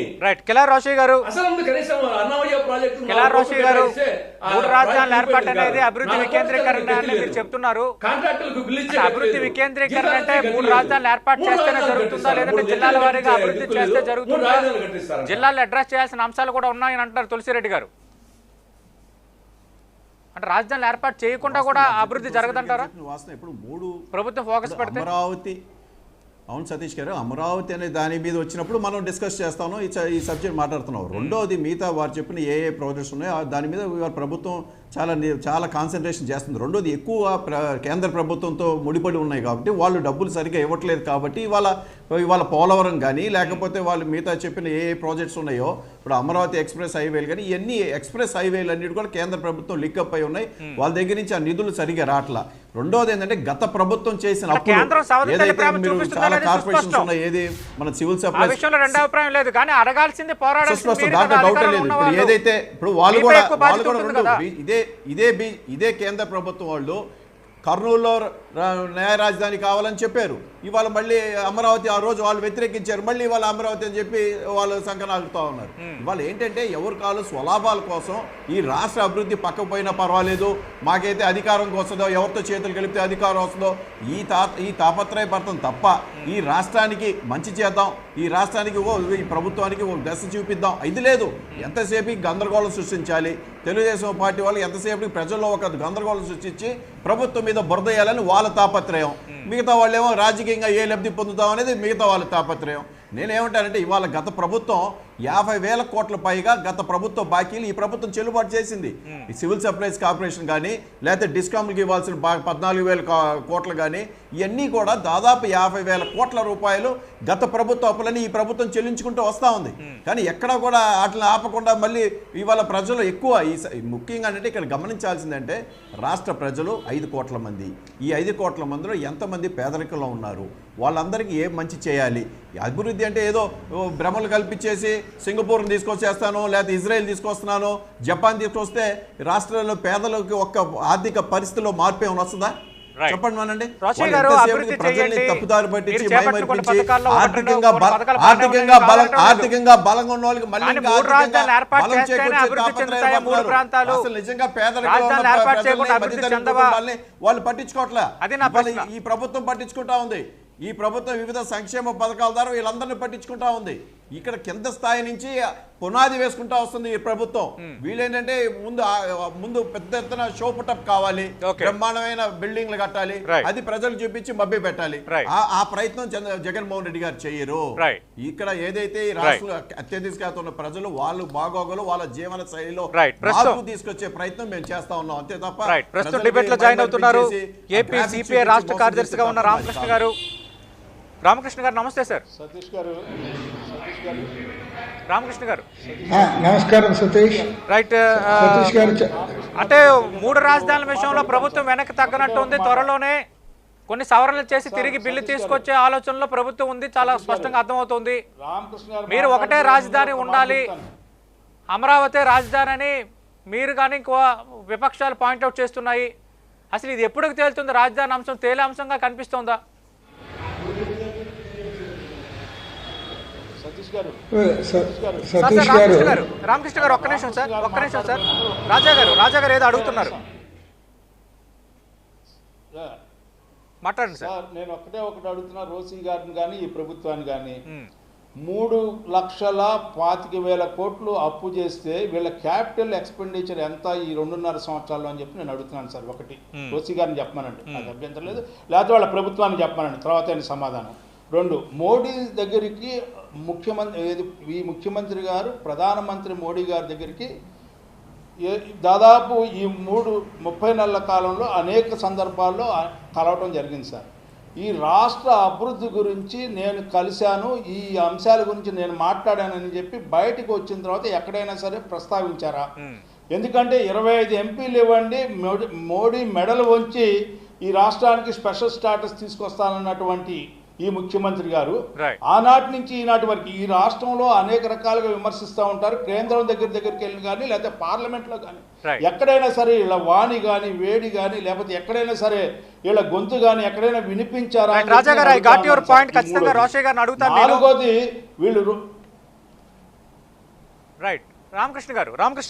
నాలుగోది వీళ్ళు ఊరికినే అరిచి లేకపోతే మాట్లాడటం తప్పితే ఏ రోజైనా సరే ఈ రాష్ట్ర అభివృద్ధి గురించి ఎప్పుడైనా ఎక్కడైనా ఏదైనా చేశారు? రామకృష్ణ గారు అదే సతీష్ సార్ చెప్పండి. అదే ఇప్పుడు సతీష్ గారు సార్ ఇంతవరకు రోషే గారు ఇతరులు పెద్దలందరూ కూడా ఎవరైతే పాల్గొంటా ఉన్నారో వారు చెప్పింది విన్నాను. నేను కోరేది ఏమంటే రోషే గారు ఏమంటా ఉన్నారంటే ఏదో ఒక సింగపూర్ గడితేనో ఇంకోటో దానివల్ల కాదు, డెవలప్మెంట్ జరగాలంటే సమగ్రాభివృద్ధి జరగాలి, అన్ని ప్రాంతాలు జరగాలి, కింది వర్గాల వారు కూడా ఇందులో వారు కూడా జరగాలని చెప్పి చెప్తా ఉన్నాడు. అది నిజంగా కూడా కరెక్టే. ఎందుకంటే అన్ని వర్గాల ప్రజలు కూడా అభివృద్ధి చెందితేనే అది అభివృద్ధి తప్ప ఏదో పై వర్గాల వారు కొంతమంది అభివృద్ధి చెందితే దాన్ని అభివృద్ధిని అనడానికి వీలు ఉండదు. కాబట్టి ఏమంటే ఈ రోజున్న పరిస్థితుల్లో అందరినీ అభివృద్ధి చేయాలంటే ముఖ్యంగా మన రాష్ట్రంలో ఉన్న ఆర్థిక పరిస్థితులు ఇవన్నీ చూసినప్పుడు ఖచ్చితంగా మనకి కేంద్ర ప్రభుత్వం యొక్క సహకారం చాలా అవసరం. మరి కేంద్ర ప్రభుత్వం నుంచి నీకు సహకారం లేకుండా ఈ రాష్ట్రం అభివృద్ధి కావడం చాలా కష్టం. ఎందుకంటే ఆల్రెడీ మనం డెఫిసిట్ బడ్జెట్లో ఉన్నాం. రాష్ట్ర విభజన జరిగే టయానికే మనం డెఫిసిట్ బడ్జెట్లో ఉన్నాము, నంబర్ 1. నంబర్ 2 ఏమంటే మనకి క్యాపిటల్ లేదు, నంబర్ 2. నంబర్ 3 ఏమంటే విభజన చేసే నాటికి ఆ రోజు కేంద్ర ప్రభుత్వం కూడా చాలా స్పష్టమైన వైఖరితో చెప్పింది. ఆ రోజు వారు చెప్పింది ఏమంటే మేము పలానా అంశాలు టేకప్ చేస్తాము, రాజధాని నిర్మాణానికి సహకరిస్తాము, పోలవరం జాతీయ ప్రాజెక్టుగా ప్రకటిస్తాము, వెనకబడిన ఉత్తరాంధ్ర రాయలసీమకు బుందేల్ఖండ్ తరహా ప్యాకేజ్ ఇస్తాము, కడపలో స్టీల్ ఫ్యాక్టరీ పెడతాము, విశాఖలో రైల్వే జోన్ ఏర్పాటు చేస్తాము, పోర్టు నిర్మాణం రామాయపట్నంలో చేపడతాము. ఇది అనేక అంశాలపైన కేంద్ర ప్రభుత్వం మనకి ఇది ఇచ్చారు. కాబట్టి ఏమంటే ఆ రోజు కేంద్ర ప్రభుత్వానికి కానీ ఆ రోజున్న రాజకీయ నాయకులకు కానీ అందరికీ స్పష్టమైన ఒక అభిప్రాయం ఉంది. ఏమంటే ఆంధ్రప్రదేశ్ నుంచి తెలంగాణ విడిపోయిన తర్వాత హైదరాబాద్ నగరం తెలంగాణకు చెందుతుంది కాబట్టి మనకి ఈ ప్రాంతం అభివృద్ధి కావాలి, ఈ రాష్ట్రం అభివృద్ధి కావాలంటే ఖచ్చితంగా కేంద్ర ప్రభుత్వం నుంచి సహకారం అవసరము అనే విషయంలో ఆ రోజు పార్లమెంటుకు క్లారిటీ ఉంది, ఆ రోజు రాష్ట్రంలో ఉన్న అన్ని రాజకీయ పార్టీలకు కూడా క్లారిటీ ఉంది, అదేవిధంగా ఆర్థికవేత్తలకు కూడా క్లారిటీ ఉంది. కానీ నేను ఇవాళ కోరేదేమంటే రోషే గారిని, ఇవాళ మీరు అధికారంలోకి వచ్చారు, చంద్రబాబు నాయుడు గారు అధికారంలో ఉన్నప్పుడు ఆయన కూడా కొద్దిగా రైలు మిస్ అయ్యాడు. ఆయనేమి ప్యాకేజ్ ప్రకటించిన తర్వాత ప్యాకేజీకి వెల్కమ్ చెప్పాడు, ఆ తర్వాత ప్యాకేజ్ పనికిరాదని మళ్ళీ ప్రత్యేక హోదా కావాలన్నాడు. కాబట్టి ఏమంటే అటు ఇటుగా 5 ఏళ్ళు గడిచిపోయింది. వాళ్ళు ఇప్పుడు 7.5 సంవత్సరాలైనా సరే ఏమాత్రం కూడా వాళ్ళ వైపు నుంచి మనకి సానుకూలంగా వారి సహాయం అందడం లేదు. ఏ ఒక్క అజెండా కూడా ఒక విభజన అంశాలు అమలు చేయలేదు, రాష్ట్రానికి ప్రత్యేక హోదా ఇవ్వలేదు. ఇవాళ బీహార్ రాష్ట్రానికి ప్రత్యేక హోదా ఇస్తామని మాట్లాడుతూ ఉన్నారు తప్పితే దాని గురించి పరిశీలన చేస్తామని చెప్పారు తప్ప మన రాష్ట్రానికి ప్రత్యేక హోదాని ఎగ్గొట్టారు. మరి 2019 ఎన్నికల్లో జగన్మోహన్ రెడ్డి గారు చాలా క్లారిటీతో చెప్పాడు, నాకు ఎమ్మెల్యేలు మాత్రమే కాదు పార్లమెంట్ సభ్యులు కూడా గెలిపించండి, ఎవరు కేంద్రంలో అధికారంలో ఉన్నా ఖచ్చితంగా ప్రత్యేక హోదా సాధిస్తానన్నాడు. కాబట్టి నువ్వు ప్రత్యేక హోదా సాధించలే, అదేవిధంగా విభజన హామీలు సాధించలే, డెఫిసిట్ బడ్జెట్ సాధించలే, కడపలో స్టీల్ ఫ్యాక్టరీ కూడా సాధించలేకపోతుంది, విశాఖ ఉక్కు ఫ్యాక్టరీ ప్రైవేట్ పరం చేస్తూ ఉన్నారు. వాటి గురించి మాట్లాడకుండా నీకు చేతగాక నువ్వు ఇప్పుడు తగాదాలు పెడతా ఉన్నావు. అధికారంలో ఉండి నీవు తగాదా పెడతావు. ఏం తగాదా పెడతావు? ఇది 3 రాజధానులు అంటేనే అభివృద్ధి అవుతుంది, వీళ్ళు అడ్డకొస్తా ఉన్నారని చెప్తావు. అసలు నువ్వు ఇవాళ జగన్మోహన్ రెడ్డి ముఖ్యమంత్రి ఉన్నా, లేదంటే చంద్రబాబు నాయుడు ముఖ్యమంత్రిగా ఉన్నా, ఇవాళ ఈ రాష్ట్రం అభివృద్ధి కావాలంటే నేను చాలా ఖచ్చితంగా చెప్తా ఉన్నాను, కేంద్ర ప్రభుత్వము రాష్ట్ర విభజన సమయంలో జరిగినప్పుడు ఆ రోజు ఏ హామీలు అయితే ఇచ్చారో అవన్నీ అమలు చేయాలి. ఏపీ రియాక్షన్ యాక్ట్ 2014లో వారు కనబరిచిన ప్రతి అంశాన్ని కూడా అమలు చేయాలి. కనీసం రాష్ట్రానికి 10 ఏళ్ల పాటు ప్రత్యేక తరగతి హోదా ఇవ్వాలి. వాటి కోసం మనం అందరం కూడా కలిసికట్టుగా పోరాటం చేయకుండా అక్కడ నరేంద్ర మోడీకి భయపడి ఇక్కడ మీరు చిచ్చు పెట్టే కార్యక్రమాన్ని మొదలుపెట్టారు. చివరికి మొత్తం అమరావతి చుట్టూ చెప్తా ఉన్నారు. ఇప్పుడు మేము కోరినట్టుగా అమరావతి ఏకైక రాజధాని ఉన్నంత మాత్రాన కూడా రాష్ట్రం అభివృద్ధి కాదు, లేదా మీరు చెప్పిన 3 ముక్కలాట ఆడినే రాష్ట్రం అభివృద్ధి కాదు. ఈ రాష్ట్రం అభివృద్ధి కావాలంటే మాత్రం ఖచ్చితంగా కేంద్ర ప్రభుత్వం ముందుకు రావాలి. వారు ఇచ్చిన హామీలన్నీ అమలు చేయాలి. విభజన బిల్లులో ఉన్న అంశాలన్నీ కూడా అమలు చేయాలి. రాష్ట్రానికి ప్రత్యేక తరగతి హోదా కావాలి. దాని గురించి మాట్లాడకుండా ఎంతసేపు ఇప్పుడు నేను ఒకటే అర్థం కాదేమంటే, మీరు ఆ బిల్లు ఉపసంహరించుకున్నారు, కనీసం ఇప్పుడైనా విఘ్నత ప్రదర్శించండి. విఘ్నత ప్రదర్శించకుండా నాకు అర్థం కాదేమంటే, అధికారంలో ఉన్న వాళ్ళే ప్రాంతీయ సమావేశాలు ఏర్పాటు చేసి మహిళలను పంపించి వాళ్ళందరూ కూడా మీటింగ్లు పెట్టించి మీరు ప్రాంతీయ తత్వాన్ని రెచ్చగొట్టడానికి పూనుకుంటే ఇంతకంటే ఈ రాష్ట్రానికి దుర్గతి ఉందా అని నేను అడుగుతా ఉన్నా. నేను పక్కా క్లారిటీతో చెప్తా ఉన్నా, ఒకే రాష్ట్రం ఒకే రాజధాని ఉన్నా 3 రాజధానులు ఉన్నా అది ఈ రాష్ట్రం అభివృద్ధి కావాలంటే మాత్రము కేంద్ర ప్రభుత్వ సహకారంతో మాత్రమే అభివృద్ధి అవుతుంది. కేంద్ర ప్రభుత్వం సహకారం లేకుండా మనం తగాదాబడి చిన్న చిన్న విషయాల చుట్టూ మొత్తం మనం తిరుగుతా ఉంటే మనం మరింత వెనుకబడిపోతాం తప్ప మరొకటి కానే కాదు. ఇలాంటి క్లారిటీతో ముందుకు రావాలి. పైగా మనం అందరం కూడా మేము కూడా చెప్తా ఉన్నాం, ఇవాళ ముఖ్యమంత్రి గారు ఆ లైన్ తీసుకోమనండి. We're all ready to support him. మేము అందరం కలిసి పోరాడదాం. ఇదేదో అధికార పార్టీలో ఉండే వాళ్ళు చేయాలి, అది కూడా కరెక్ట్ కాదు. అధికార పార్టీ చేయాలి, ప్రతిపక్షంలో ఉన్న చేయాలి. ప్రతి రాజకీయ పార్టీ కూడా దీనికి మద్దతు ఇవ్వాల్సిన అవసరం ఉంది. ఒత్తిడి వేస్తే కిషోర్ బాబు గారు పరిష్కారం కాదు. కిషోర్ బాబు గారు కేంద్ర సహకారం అన్న అంశం కూడా ఇక్కడ కీలకంగా మారుతోంది. ఆలోచించమని చెప్పి విభజన చట్టం ప్రకారం అప్పుడు ఇచ్చిన హామీలు, విభజన చట్టం చర్చ సందర్భంగా ఇచ్చిన హామీలు అమలుకు సంబంధించి ఇప్పటికీ మేనమేషాలు లెక్కెడుతున్న పరిస్థితి ఉన్నది వాస్తవం కాదా? ఒకటి, అధికారులు ఎవరున్నారు వాళ్ళు నిలదీయాలన్నది ఒకటి. 2, అన్ని పార్టీలు ఆంధ్రప్రదేశ్కు రావాల్సిన హక్కుల కోసం, నిధుల కోసం పోరాడాల్సిందన్న రామకృష్ణ గారి మాట కరెక్టే. కానీ అదే సందర్భంలో మీరేం చేశారన్న ప్రశ్న కూడా తలెత్తుతుంది కదా. ప్రత్యేక ప్యాకేజీకి సంబంధించి ఇప్పటికీ ఒక క్లారిటీ లేదు. ప్రత్యేక హోదా ఏమైందో తెలీదు. పోలవరం సంబంధించి ఇంకా కొంత అస్పష్టత కొనసాగుతూనే ఉంది. విశాఖ రైల్వే జోన్ పైన స్పష్టత కొరవడింది. వెనుకబడిన జిల్లాలు రాయలసీమ 4 జిల్లాలు, ఉత్తరాంధ్ర 3 జిల్లాలు, 7 జిల్లాలకు సంబంధించి వెనుకబడిన జిల్లాల నిధులకు సంబంధించి ఇంకా ఒక అస్పష్టత. వీటన్నిటికీ అడ్రస్ చేయాల్సింది మీరు కాదా కిషోర్ బాబు గారు? ఇప్పుడు కేంద్ర ప్రభుత్వం రీఆర్గనైజేషన్ చట్టం ప్రకారం 2014 రీఆర్గనైజేషన్ చట్టం ప్రకారం కేంద్ర ప్రభుత్వం ఏదైతే రాష్ట్రానికి ఇస్తామని హామీ ఇచ్చారో అవన్నీ కూడా అమలు జరుగుతూ ఉన్నాయి. ప్రభుత్వ రంగ సంస్థలే కానీ లేదు రెగ్యులర్గా ఇచ్చే నిధులే కానీ. అయితే ఇక్కడ వచ్చిన ముఖ్యమైనటువంటి విషయం ఏంటంటే, సమస్య ఏంటంటే ఇస్తున్నటువంటి నిధులకి లెక్క చెప్పే పరిస్థితిలో రాష్ట్ర ప్రభుత్వం లేనప్పుడు అదనంగా కేంద్ర ప్రభుత్వం నిధులు ఇవ్వటానికి ఎలా ఇస్తుంది? ఇచ్చిన నిధులన్నింటిని కూడా దారి మళ్లించి ఆ ఓడి ఈ ఓడి అమ్మఒడి అని చెప్పేసి నిధులన్నీ దారి మళ్లిస్తూ ఒక పక్కదారి పట్టిస్తూ పోతున్నప్పుడు ఒకటి అంతులేనటువంటి ఇస్తున్నటువంటి నిధులు అంతులేనటువంటి అవినీతికి గురై మరి దోపిడీ పాలవుతున్నప్పుడు ఇక్కడ రాష్ట్రంలో 3 రాజధానులైన విషయాన్ని తెర మీదకి తీసుకొచ్చి ఒక స్పష్టత లేనటువంటి పరిస్థితిని ఏర్పాటు చేసినప్పుడు ఈ పరిస్థితుల్లో కేంద్రం అదనంగా ఇవ్వాల్సినటువంటి సహాయం ఏదైతే ఉందో ఇవ్వటానికి ఇక్కడ పరిస్థితులు అనుకూలంగా లేవు. ఇచ్చిన నిధులకే ఇవాళ స్పష్టమైనటువంటి లెక్కలు చెప్పడానికి ఇప్పుడు రాజధానికి సుమారు 3,500 కోట్ల రూపాయలు ఇచ్చారు.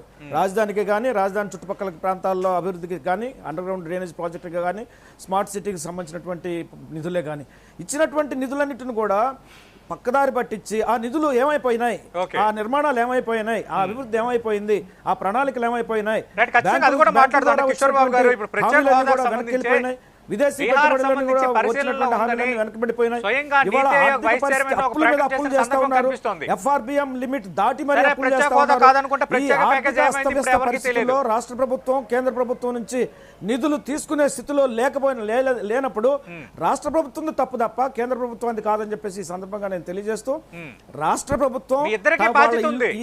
వాళ్ళ మీకు ఎక్కువ ఇల్లుని, బాధ్యత ఈ ఉంది, వాస్తవం తగలబడుతున్న కాదా? ఇల్లుని తగలబడుతున్నటువంటి ఇల్లుని సరిచేసుకోవాలి. కేంద్ర ప్రభుత్వం విధించేటువంటి నియమ నిబంధనలకు లోబడి ఆ ఆర్థిక వ్యవస్థను, ఆర్థిక నిధుల్ని ఖర్చు పెట్టుకుంటూ ముందుకు వెళ్ళాలి. పక్కదారి పట్టించేటువంటి విధానం మారాలి. అవినీతి అంతం కావాలి. ఈ 3 రాజధానుల రగడ అంతం కావాలి. Right. ఈ అస్తవ్యస్త పరిస్థితులని చక్కబెట్టుకుంటే మీరేం చేస్తారో తప్పకుండా చెప్పండి. కేంద్ర మీరు ఏ ప్రభుత్వం విధంగా ఆదుకుంటారో నిధులు ఇచ్చి ఈ రాష్ట్రాన్ని ఆదుకోవడానికి సిద్ధంగా ఉందని చెప్పేసి ఈ సందర్భంగా నేను తెలియజేస్తాను. అంటే నిధులు ఇచ్చి ఆదుకుంటామని 7 ఏళ్ల నుంచి చెప్తూనే ఉన్నారు. సతీష్ గారు, కిషోర్ బాబు గారు, ఇప్పుడు పోలవరం సంబంధించి ఒక ఎగ్జాంపుల్ తీసుకుందాం. పోలవరం అప్పటి అంచనాలు ఏంటి, ఇప్పుడు అంచనాలు ఏంటి?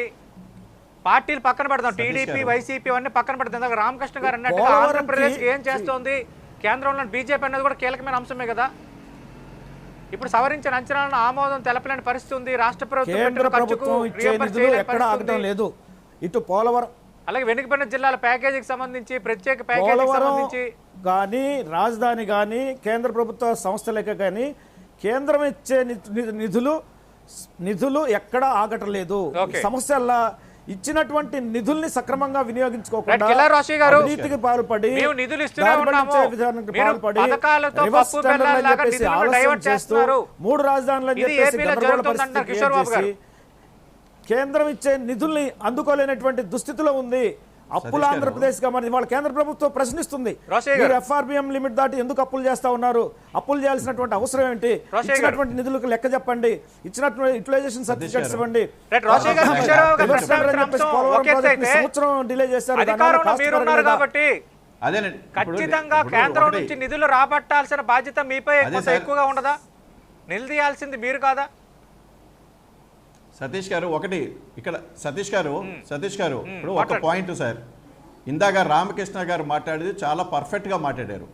నిజంగా ఇప్పుడు వరకు కూడా ప్రతిపక్ష పార్టీలు ఎవరు కూడా అంత క్లారిటీగా, అంత మంచిగా ఈ రాష్ట్ర ప్రభుత్వం ఎందుకు వెనకబడింది, లేదా ఈ రాష్ట్ర ప్రభుత్వం నుంచి కేంద్ర ప్రభుత్వం నుంచి ఏం రావాలని చాలా స్పష్టంగా చెప్పారు. కానీ ఇక్కడ నేనేమంటానంటే ఇవాళ రామాయపట్నం పోర్ట్ ఇస్తే నీకు ఎవరు అడ్డం వచ్చారు? వై యువర్ నాట్ ఆ పని ఎందుకు చేయడంలే? అదేవిధంగా నువ్వు వెనకపోయిన ఉత్తరాంధ్ర రాయలసీమ నిధులు ఇవ్వాలా? నువ్వు నిధులు ఎందుకు ఆపేశావు? దానికి సమాధానం చెప్పమంటే సరిగా లెక్కలు ఇవ్వలేదు అంటావు. ఇప్పుడు దానికి కడపలో స్టీల్ ఫ్యాక్టరీ పెట్టాలని అందరు అడుగుతా ఉన్నారు. నువ్వు స్టీల్ ఫ్యాక్టరీ పెట్టాలా? నువ్వు ఒక్కటి చేయకుండా నువ్వు చివరికి రాష్ట్ర ప్రభుత్వం తప్పు చేసింది, అంతకుముందేమో యూటిలైజేషన్ సర్టిఫికెట్లు ఇవ్వలేదు అన్నావు చంద్రబాబు నాయుడు గవర్నమెంట్ ఉన్నప్పుడు. ఇప్పుడు జగన్మోహన్ రెడ్డి గవర్నమెంట్ ఉంది కాబట్టి ఇప్పుడు వాళ్ళు సరిగా లెక్కలు చెప్పలేదు అంటావు. అసలు దానికి దీనికి ఏమైనా సంబంధం ఉందా? అవన్నీ అధికారులు చేయాల్సిన పనులే. మీరు రాష్ట్ర విభజన బిల్లులో ఏదైతే పొందుపరిచారో పొందుపరిచిన అంశాలు కేంద్ర ప్రభుత్వం ఇస్తున్నటువంటి NRGS నిధులు ఎటుపోతున్నాయి? ఇంతవరకు మీ సమాధానమే లేదు. ఇచ్చిన నిధులకి లెక్క చెప్పకుండా అదనపు నిధులు కావాలంటే ఎవరు ఇస్తారు? మీరు తర్వాత మన రాష్ట్ర బీజేపీ నిధులన్నీ కూడా చాలా విచారించాలి. వీళ్ళు కనీసం ఒకసారైనా పోరు. ప్రైమ్ మినిస్టర్ గారి దగ్గర పోయి, సార్ పలానా మా రాష్ట్రానికి కావాలి, పలానా చేయండి, మా రాష్ట్రంలో మేము కూడా చెప్పుకుంటామని కూడా వీళ్ళు పోయి అడగరు. పైగా ఇట్లా టీవీ డిస్కషన్ లో నెగిటివ్ మాట్లాడతారు. నేననేది ఏమంటే, ఓకే మీకు అవునన్నా కాదన్నా ఇవాళ కేంద్రంలో మీరు అధికారంలో ఉన్నారు. ఆ అధికారంలో ఉన్న వాళ్ళు కేంద్ర ప్రభుత్వం దగ్గరికి వెళ్ళి మాకు ఫలానాది కావాలి, మా రాష్ట్రానికి ఫలానాది చెప్పారు, ఆ చెప్పినవి చేయండి అని మీరు అడగకుండా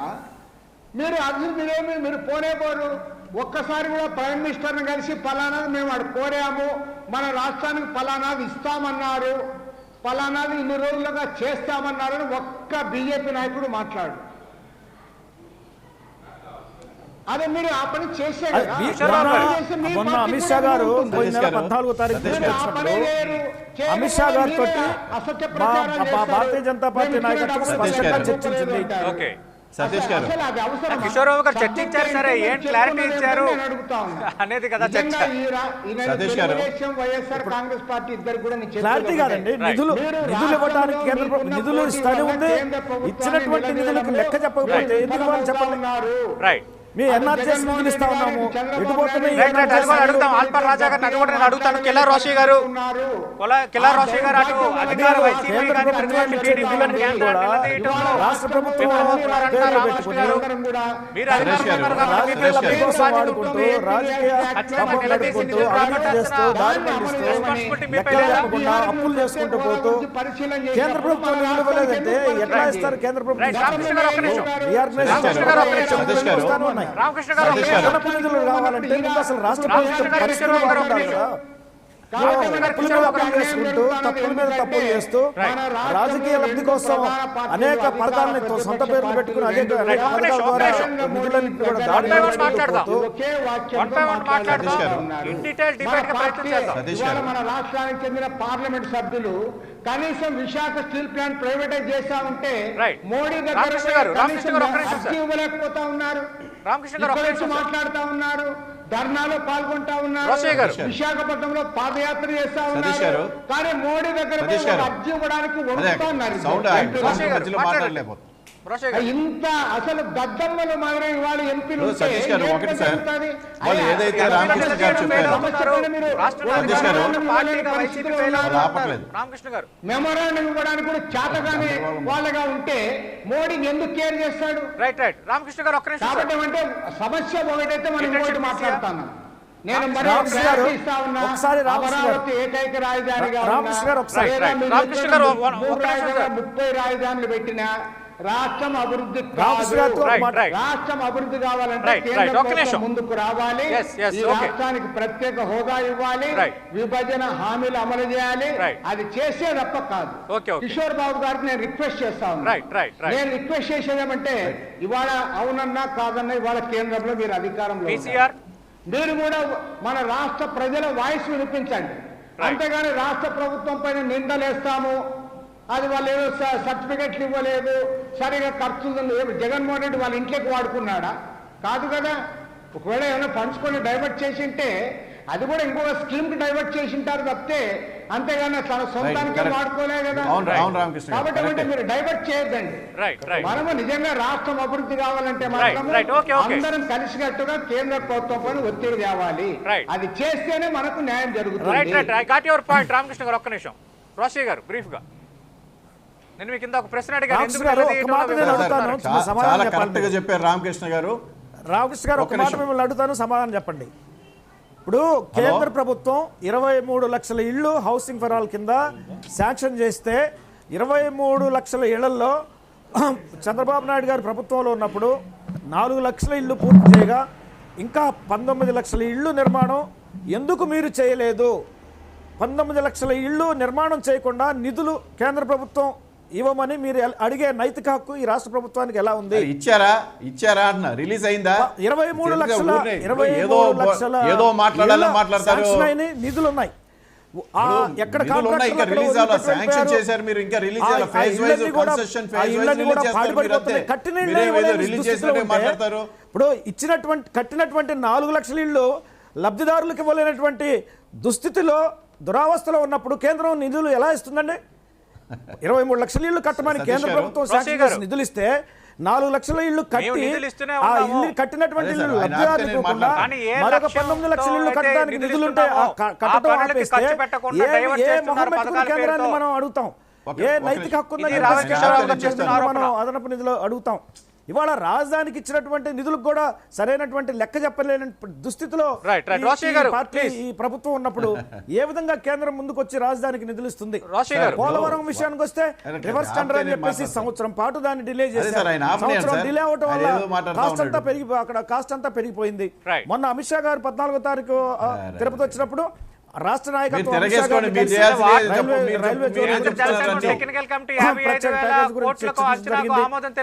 రాష్ట్ర ప్రభుత్వ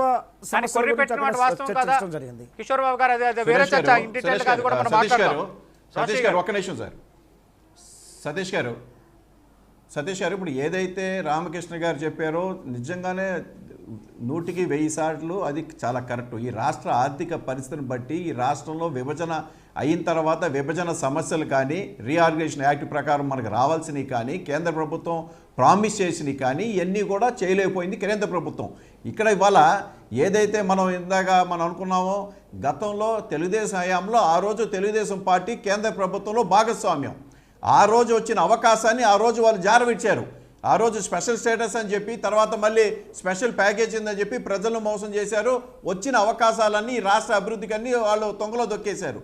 తర్వాత జగన్మోహన్ రెడ్డి గారు చెప్పిన మాట వాస్తవం, 22 మాకు ఎంపీలు ఎక్కువండి, మేము తల వంచుతున్నాం. కేంద్ర ప్రభుత్వం ఇవాళ ఆ రోజు అయితే ఫుల్ మెజార్టీ లేదు, ఈరోజు ఫుల్ మెజార్టీ ఉంది కాబట్టి వాళ్ళు ఇష్టరాజ్యంగా మాట్లాడుతూ ఉన్నారు. ఇవాళ కూడా ఇవాళ జరుగుతున్న పార్లమెంట్లో ఈ సెక్షన్లో కూడా వైఎస్ఆర్సీపీ ఎంపీలు కూడా స్పెషల్ స్టేటస్ గురించి రీఆర్గనైజేషన్ బిల్స్ గురించి కేంద్ర ప్రభుత్వం చేయాల్సిందే అని కూడా గట్టిగా మాట్లాడుతూ మేము అందరం చూసాం. ఇవాళ ఏదైతే వారు చెప్తా ఉన్నారు ఇందాక, ఇప్పుడు ఏదో వీళ్ళ సంగతి లేకపోతే నిధులు దుర్వినియోగం చేసి ఎక్కడ నిధులు దుర్వినియోగం చేస్తే మీరు చెప్పండి. కేంద్ర ప్రభుత్వం కదా మొత్తం పైన ఆడిటింగ్ చేస్తుంది, మీరు చెప్పండి.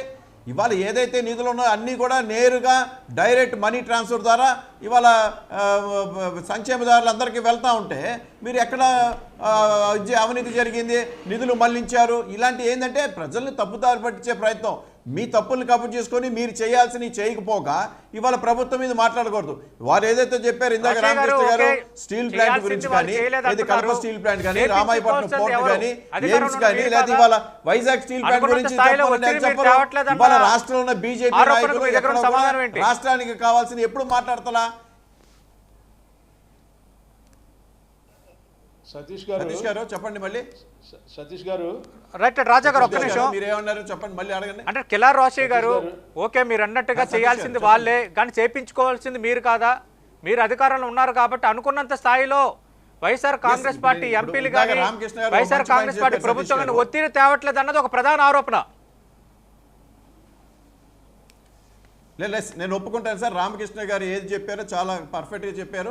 ఇవాళ మేము కూడా ప్రభుత్వం సూచిస్తాం, అన్ని పార్టీలు కలిపి కేంద్ర ప్రభుత్వం మీద ఒత్తిడి తీసుకొచ్చి రాష్ట్ర ప్రభుత్వానికి రావాల్సిన హామీలన్నీ కూడా లేదు స్పెషల్ స్టేటస్ కానీ లేకపోతే రీఆర్గనైజేషన్ యాక్ట్ ప్రకారం రావాల్సిన అన్ని కూడా చేయాల్సిన అవసరం ఉంది.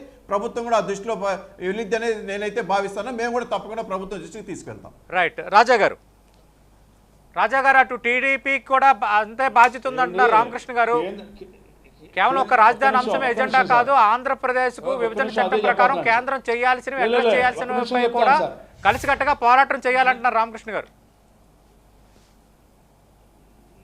నేను ఖచ్చితంగా నేను చెప్తాను సార్. దానికి సతీష్ గారు ఒకటి గమనించాల్సింది ఏంటంటే, రాష్ట్ర విభజన చట్టం ద్వారా కొన్ని అంశాలని పేర్కోవడం జరిగింది. ఉభయ రాష్ట్రాలకి సంబంధించిన ఆస్తులు కానీ అప్పులు కానీ చాలా క్రిస్టల్ క్లియర్గా పొందుపరచుకోవడం జరిగింది. ఈ 30 నెలల కాలంలో వీళ్ళిద్దరూ ఆదర్శ స్నేహితులుగా చెప్పుకోబడుతుంది బయట ప్రపంచంలో, కేసీఆర్ గారును జగన్మోహన్ రెడ్డి గారు. ఇవాళ వరకు ఈ రోజు వరకు ఈ రాష్ట్రానికి రావాల్సినటువంటి ఆస్తుల్ని ఎక్కడైనా రాబట్టిన దాఖలాలు ఉన్నాయేమో ఒకసారి ఈ ప్రభుత్వాన్ని చెప్పమనండి. రెండోది, ఇందాక కూడా చెప్పాను, ఎన్నిసార్లు వీళ్ళు మోడీని కలిశారండి. ఇందాక రామకృష్ణ గారు వాస్తవం చెప్పారు, మీ ఎంపీలందరూ అసమర్థులు, ఎందుకు పనికిరారు అని చెప్పి, వీళ్ళు ఎందుకు కనీసం రిప్రజెంటేషన్ ఇవ్వడం కూడా చేత కావట్లేదని చెప్పారు. మరి దాన్ని కూడా ఒప్పుకున్నాడో లేదో నాకు తెలియదు. కానీ రోసి గారు ఎందుకు చెప్తున్నారంటే, ఇవాళ కరోనా వచ్చిన నిధుల్ని పక్కదావ పట్టిస్తూ ఉన్నారు, హౌసింగ్లో ఉన్న నిధుల్ని పక్కదావ పట్టిస్తూ ఉన్నారు. అంతేకాకుండా ఎస్సీ ఎస్టీ సబ్ ప్లాన్ ఏదైతే రాజ్యాంగబద్ధంగా వచ్చినాయో పక్కదావ పట్టిస్తూ ఉన్నారు.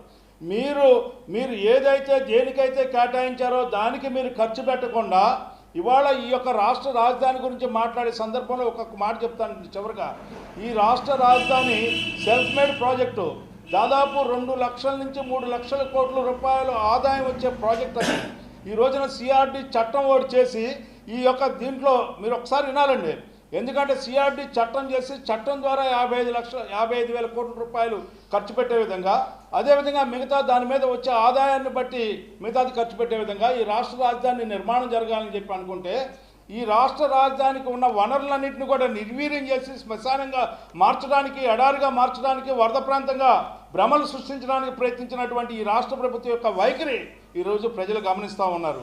అంతేకాకుండా చెప్పేది ఒకటి చేసేది ఒకటి. మాట తప్పను మడం తప్పను అని చెప్పావు నువ్వు. ఇవాళ నువ్వు చేసే పని ఏంటి? ఎందుకు రాజధాని నువ్వు కొనసాగించలేకపోతా ఉన్నావు, ఎక్కడ కూడా అభివృద్ధి చేయలేకపోతా ఉన్నావు. కనీసం మోడీ గారి దగ్గరికి వెళ్ళి ఈ రాష్ట్రానికి కావాల్సిన అంశాలను ఎప్పుడైనా ఏ ఒక్కరోజైనా చర్చించావా అని చెప్పి నేను అడుగుతా ఉన్నా. ఈ రాష్ట్రంలో కూర్చొని మాట్లాడటం కాదు, కేంద్రం దగ్గరికి వెళ్ళి అమిత్ షా దగ్గరికి వెళ్ళావు, మోడీ గారి దగ్గరికి వెళ్ళావు, అనేక మంది దగ్గరికి వెళ్ళావు. ఏ రోజైనా సరే బయటకు వచ్చి నేను ఈ అంశాల పట్ల చర్చించాను అని చెప్పి సగౌరవంగా ఈ రాష్ట్ర గౌరవాన్ని కాపాడే విధంగా ఏ రోజైనా నువ్వు మాట్లాడి ఎరుగుదువా ఈ 30 నెలల కాలంలో అని చెప్పి నువ్వు ఆత్మవిమర్శ చేసుకోవాలి. చిత్తశుద్ధి ఉంటే, నిజంగా ప్రజలకు న్యాయం చేయాలనుకుంటే, పాలకుడుగా అనుకుంటే, మీరు గాంధారి పుత్రులాగా 151 మంది మీరు గెలిచుంటే చట్టం చేయడం తెలీదా? మీకు చట్టం చేయడం తెలీదా అని అడుగుతా. ఇవాళ చట్టం సక్రమంగా చేయలేదని చెప్పి చెప్పుకొని ఈ రోజు విత్డ్రా చేసుకున్నావు, సిగ్గుపడాల్సిన అవసరం లేదా అని చెప్పి నేను అడుగుతా ఉన్నా. 2.5 సంవత్సరాలు ఈ రాష్ట్రానికి ఎక్కడ రాజధాని ఉందో తెలియకుండా ఈ రోజు నువ్వు కొనసాగిస్తున్నావు అంటే పాలన, ఇంతకంటే సిగ్గు చేయడం ఏమైనా ఉందా అని చెప్పి నేను అడుగుతా ఉన్నా. 27, 28 నువ్వు ఎందుకు విత్డ్రా చేసుకున్నావు? నువ్వు ఆ రోజున జీఎన్ రావు కమిటీ అన్నావు, బోస్టన్ కమిటీ అన్నావు, హై పవర్ కమిటీ అన్నావు, సబ్ కమిటీ అన్నావు. ఎక్కడుందా నీ సబ్ కమిటీలో 10,000 మందితో 5 కోట్ల యొక్క మనోభావాల్ని 10,000 మందితో నేను చర్చించానని చెప్పి ఆ చర్చకు అనుకూలంగా మీరు ఒక చట్టాన్ని చేసి ఆ చట్టం ఇవాళ సరిగ్గా లేదని చెప్పి విత్డ్రా చేసుకున్నటువంటి పాలన ఇది అసమర్థ పాలన కాదా అని చెప్పి నేను అడుగుతా ఉన్నా. ఎక్కడ ఉంది? బాగుంది, ఈయన చెప్పింది బాగుంది అంటారు, నువ్వు చేసింది ఏంటి అని అడుగుతా ఉన్నా. ఆడలేక మధ్యలో ఓడు అన్నట్టుగా నేను ఆడలేను, నువ్వు ఆ మధ్యలో ఓడు అని చెప్పి చెప్పుకునే పరిస్థితిలో నువ్వు ఉన్నావు. రాజా గారు, ఇక రాజధాని సమస్య తీరేది ఎప్పుడు, మిగతా వాటిపై పోరాడేది ఎప్పుడు? దీనికి సంబంధించిన రచ్చబండ బ్రేక్ తర్వాత కంటిన్యూ అవుతుంది. రాజధాని రగడ ఏపీలో నిత్యం వివాదంగా మారింది. 3పై తగ్గేది లేదని ప్రభుత్వం అంటుంటే 3 వద్దు 1 ముద్దని ప్రతిపక్షాలు వాదిస్తున్నాయి. ఇటు అమరావతి రైతుల పోరాటం కొనసాగుతోంది. గత కొన్ని నెలలుగా రోజు ఇదే వివాదం. ఎందుకు ఈ వివాదానికి ముగింపు ఎప్పుడు? వచ్చే ఎన్నికల వరకు ఇదే పరిస్థితి ఉంటుందా? రాజధాని రచ్చ ముగిసి ప్రజా సమస్యలపై ఫోకస్ ఎప్పుడు? దీనికి సంబంధించి ఇన్ డీటెయిల్గా గత గంటన్నర నుంచి రచ్చబండ డిబేట్ కంటిన్యూ అవుతుంది. తులసిరెడ్డి గారు, చాలా అంశాలు మనం మాట్లాడుకున్నాం. అటు కేంద్రం స్పందించాల్సింది, రాష్ట్రం ఏం చేయాలి, ప్రధాన సమస్యలు ఏంటి, మిగతా అంశాలు ఏంటి అనేది. కానీ ఇక్కడ ఏంటంటే ఒకవైపు ఏమో ప్రత్యేక హోదాకు దిక్కు లేదు, మరోవైపు విభజన హామీలకు మోక్షం లేదు. అసలు రాజధాని సమస్య ఎప్పుడు తీరుతుందో తెలియదు. వీటన్నిటికీ ఫుల్ స్టాప్ పడేది ఎప్పుడు? ఎప్పటికల్లా క్లారిటీ రావచ్చు? క్లారిటీ వస్తుందా? దానికి ఒక్కటే జిందా తాలిస్మాత్ అన్నట్లు, పెన్షన్ సర్వరోగ నివారణ అన్నట్లు, కేంద్రంలో రాష్ట్రంలో వచ్చే ఎన్నికల్లో కాంగ్రెస్ గెలిపించడమే దానికి ఏకైక పరిష్కారం. అది అదే పరిష్కారం. కాంగ్రెస్ పార్టీ దృష్టిలో బీజేపీ అంటే ఆంధ్రప్రదేశ్ సంబంధించి బి అంటే బాబు, జే అంటే జగన్, పి అంటే పవన్ కళ్యాణ్. ఆంధ్రప్రదేశ్ సంబంధించి బీజేపీ అంటే బి అంటే బాబు, జే అంటే జగన్, పి అంటే పవన్ కళ్యాణ్. వీళ్ళు ముగ్గురు బీజేపీ చేతిలో కీలు బొమ్మలు. వాళ్ళ చేత ఏమీ కాదు.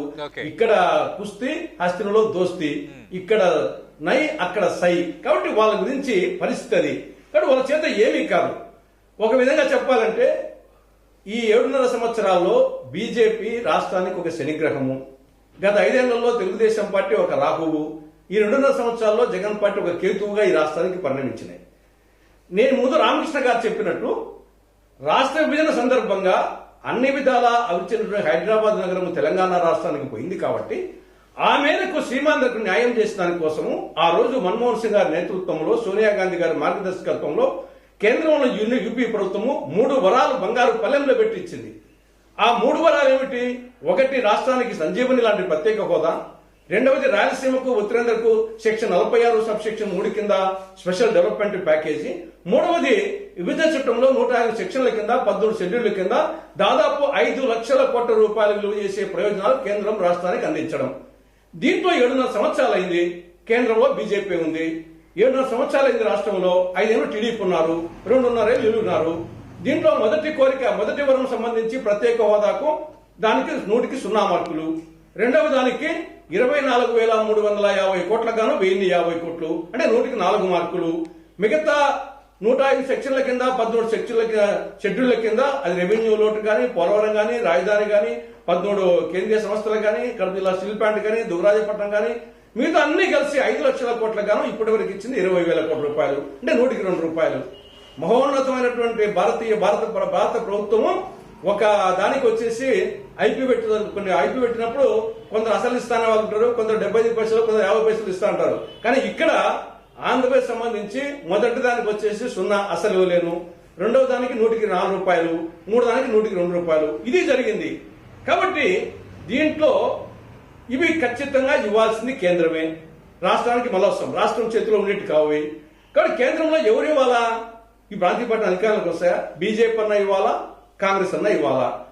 ఏదో ఒకవేళ సొంతంగా కానీ మిత్రపక్షాలతో సంకీర్ణ ప్రభుత్వాలు కానీ బీజేపీ ఇవ్వము 7 సంవత్సరాలుగా చేతులు పైకెత్తేసింది. కాంగ్రెస్ ఇస్తానంటుంది. కానీ వచ్చేసి ఎంతసేపు కాంగ్రెస్ గురించి పట్టించుకోరు. వాళ్ళ గురించి పాలిచ్చే ఆవుకు పచ్చిగడ్డి వేస్తే పాలిస్తుంది, పాలిచ్చే ఆవుకు పచ్చిగడ్డి కొట్టి గొడ్డుటావుకు వచ్చేసి పచ్చిగడ్డి తిను అని మీకు ఆఖరికి ఆ పేడేస్తుంది తప్పని చేసి పాలిస్తుందా? ఇది జరుగుతుంది ఈరోజు పరిస్థితి. ఇచ్చే శక్తి ఉన్నటువంటి కాంగ్రెస్ ను పట్టించుకోరు, ఇవ్వను బీజేపీ గురించి ఇక్కడ పెళ్లింటిగా ఒక పట్టపై ఉడికింది తగ్గదు. కానీ వీళ్ళ గురించి పెద్దగా చెప్పుకోవడము టీడీపీ వైకాపా గురించి. వీళ్ళేమో మళ్ళీ ఢిల్లీలో వచ్చేసి బీజేపీ అడిగిపోతారే, నరేంద్ర మోడీ అమిత్ షా చూస్తారే మళ్ళా వచ్చేసి వాళ్ళ దగ్గర వచ్చేసి తులసిరెడ్డి గారు మీ పార్టీకి చెందిన ఎంపీలు కూడా ఉన్నారు కదా ఉభయ సభల్లో. ఆంధ్రప్రదేశ్ సంబంధించి విభజన మీ హయాంలోనే జరిగింది, యూపీ హయాంలోనే 3 వరాలను బంగారుపల్లెంలో పెట్టి ఇచ్చాము. అటు టీడీపీ కానీ తర్వాత అధికారంలో ఉన్న వైసీపీ కానీ ఎవరు కూడా సరైన రీతిలో బీజేపీ నిలదీయలేకపోతున్నారు, కాంగ్రెస్ అవకాశం ఇవ్వాలంటున్నారు. ఉభయ సభలో మీ పార్టీ ఎంపీలు కూడా ఉన్నారు కాబట్టి ఆంధ్రప్రదేశ్ విభజన హామీలు కేంద్రం చేయాల్సిన దానిపైన మీరు ఒక ఎజెండాగా తీసుకొని ఖచ్చితంగా అడుగుతారా? మస్తు ఏదో నెత్తి మీద ఎన్ని వెంట్రుకలు ఉన్నాయో అన్ని ఉద్యమాలు చేసాం ప్రత్యేక హోదా కోసము. మేము వామపక్షాలు వచ్చేసి బంధులు ఢిల్లీకి వచ్చేసి ఇది మట్టి సత్యాగ్రహము రకరకాల పేర్లతో నెత్తి మీద ఎన్ని వెంట్రుకలు ఉంటాయో అన్ని చేశాం.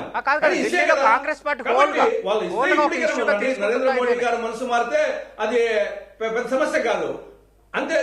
లేదంటే మాకు అవకాశం ఇవ్వాలి, అంతే. రెండే పరిష్కారాలు అంతే. నరేంద్ర మోడీ గారి మనసన్నా మారాలా, లేదా మాకు అవకాశం అన్నా ఇవ్వాలా, అంతే తప్పనిచ్చేసి ఇంకా ఎంతసేపు కొట్టుకున్నా ఇదే పరిస్థితి తప్పనిచ్చేసి ఇంత మించి ఏమి జరగదు. వచ్చేసేసి ఎంతసేపు టీడీపీ వైకాపా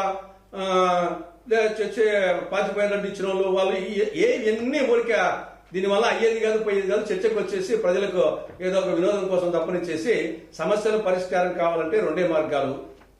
మన బీజేపీలో అగ్రనాయకత్వం నరేంద్ర మోడీ గారు, అమిత్ షా గారు వాళ్ళు వచ్చేసి ఆంధ్రకు అన్యాయం చేయకూడదు, దీన్ని పార్లమెంట్ గౌరవించాలా, చట్టాన్ని గౌరవించాలని మనసు వాళ్ళకి మారాలా, లేకుంటే ప్రజలు వచ్చేసి నెక్స్ట్ కాంగ్రెస్ అధికారులు ఇవ్వాలా రాష్ట్రంలో కేంద్రంలో, అంతే తప్ప ఇవన్నీ ఊరికే పొద్దున వాటలు తప్ప ఏమి కాదని నా అభిప్రాయం.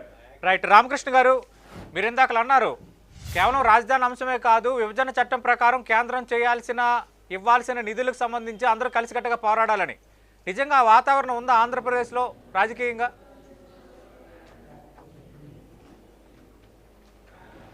ఇప్పుడు రాజకీయంగా ఉన్న పరిస్థితి ఏమంటే, ఇప్పుడు ఏదేమైనా సరే జాతీయ పార్టీల కంటే రాష్ట్రంలో ప్రాంతీయ పార్టీలు, ఈ 2 పార్టీలు బలంగా ఉన్నాయి. వైఎస్ఆర్ కాంగ్రెస్ పార్టీ, తెలుగుదేశం పార్టీ, ఈ 2 పార్టీలకి పార్లమెంట్ సభ్యులు ఉన్నారు, ఇక్కడ అసెంబ్లీలో కూడా వారే బలంగా ఉన్నారు.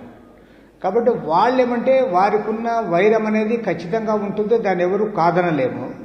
కానీ అదే సందర్భంలో ఇవాళ రాష్ట్ర ప్రయోజనాలను దృష్టిలో ఉంచుకొని ముఖ్యంగా కేంద్ర ప్రభుత్వం నుంచి మనం ఏవైతే సాధించుకోవాల్సిన అవసరం ఉందో వాటి విషయంలో ఒక ఏకాభిప్రాయంతో ముందుకు పోతే కొంత మేరకైనా సరే మనకు లాభం జరగడానికి అవకాశం ఉంటుంది. ఇప్పుడు దురదృష్టం ఏమంటే అసలు అంశాలన్నీ పక్కకు పోయినాయి. ఇవాళ ప్రత్యేక హోదా గురించి మాట్లాడేవాళ్ళు లేరు, విభజన హామీల గురించి మాట్లాడేవాళ్ళు లేరు. వారు ఏమాత్రం కూడా వెనక్కు తగ్గకుండా విశాఖ స్టీల్ ప్లాంట్ ప్రైవేటైజేషన్ చేస్తామంటే దాన్ని ఆపే వాళ్ళు లేరు.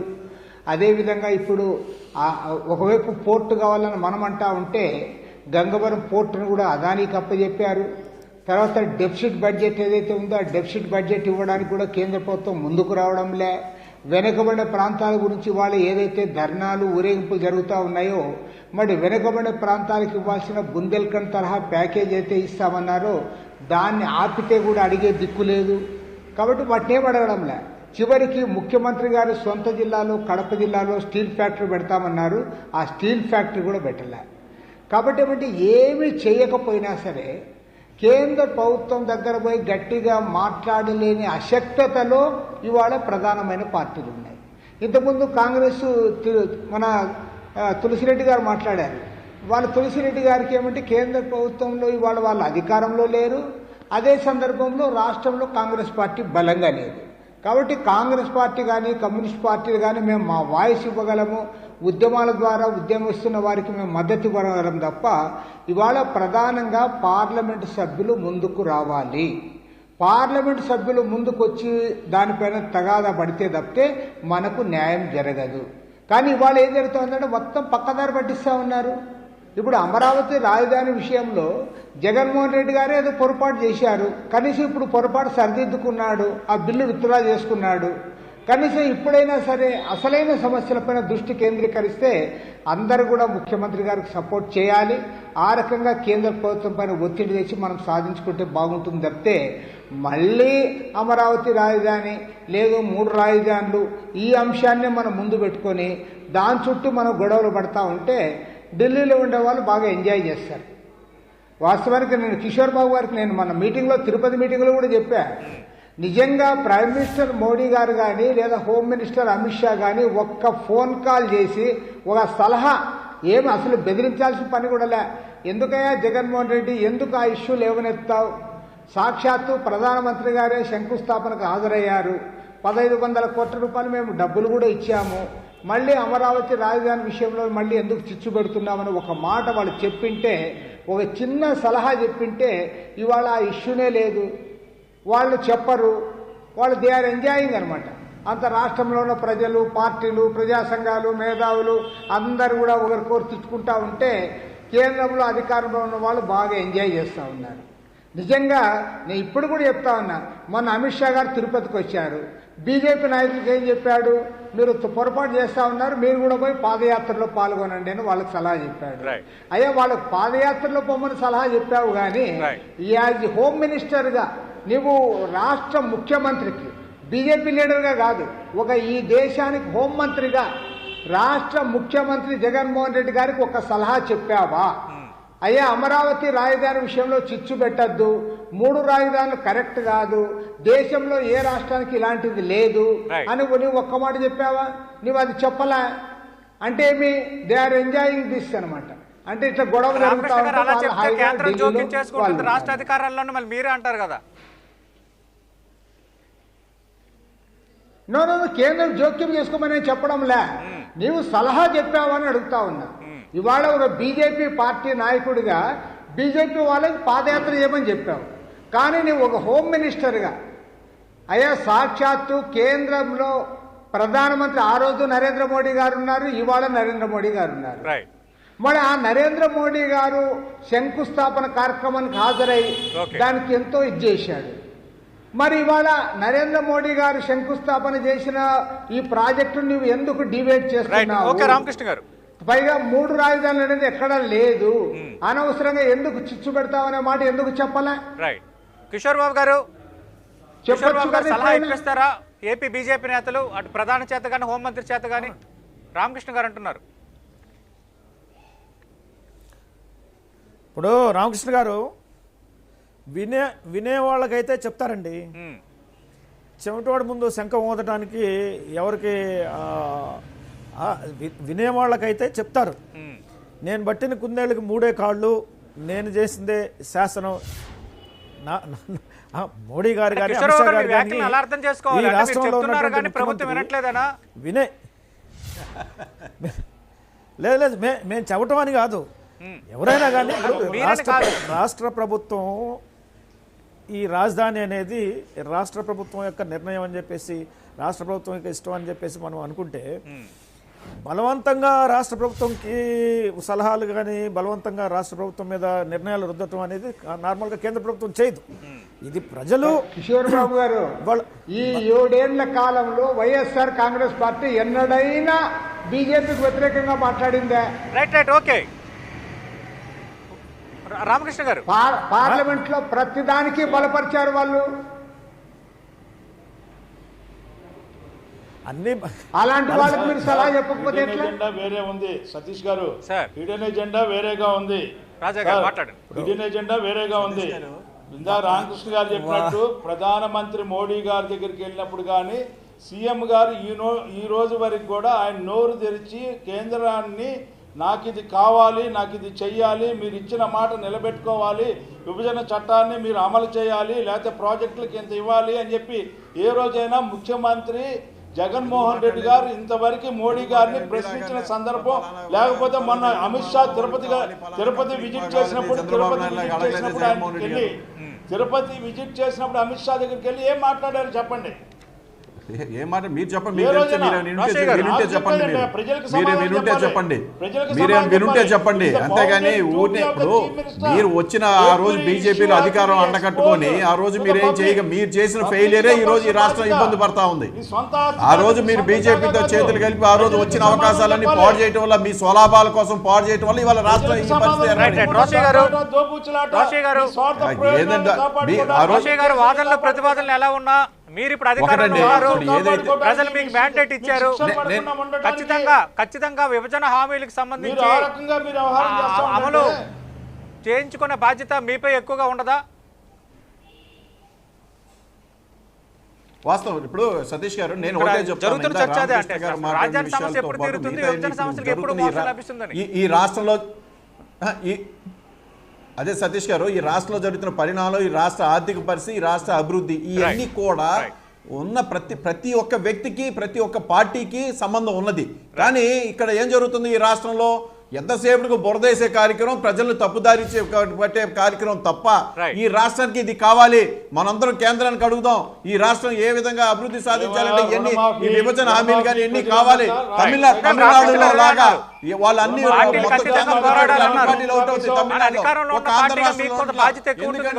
ప్రతిపక్షం ఉండటం వల్ల, ఇలాంటి ప్రతిపక్ష పార్టీ ఉండటం వల్ల ఈ రాష్ట్ర అభివృద్ధి కుంటుపడింది అనేది కరెక్ట్ గా చెప్పగలం. ఎందుకంటే ప్రతి దాన్ని ఒక బొరదేసే కార్యక్రమం భూతత్వంలో చూపించి ఈ రాష్ట్రం ఏదో అధోగతి పాలవుతుంది.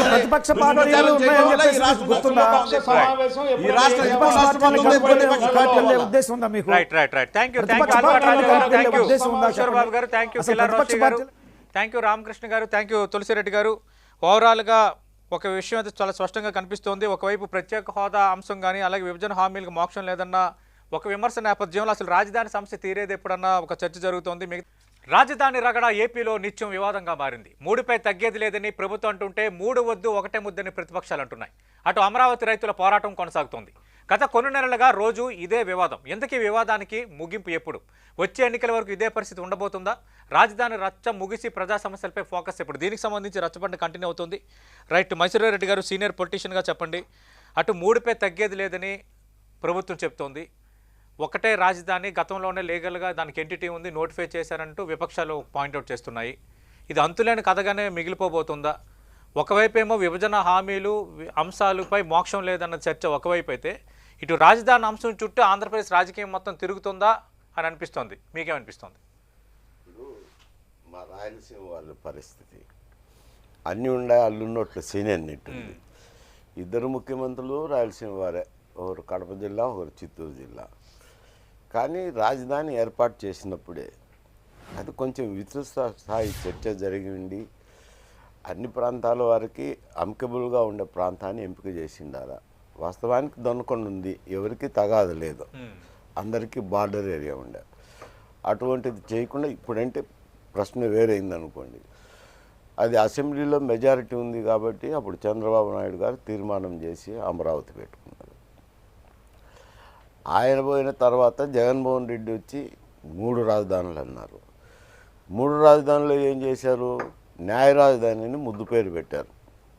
ఒక హైకోర్టులో మళ్ళా బెంచీలు గుంటూరులో ఒకటి, వైజాగ్లో ఒకటి.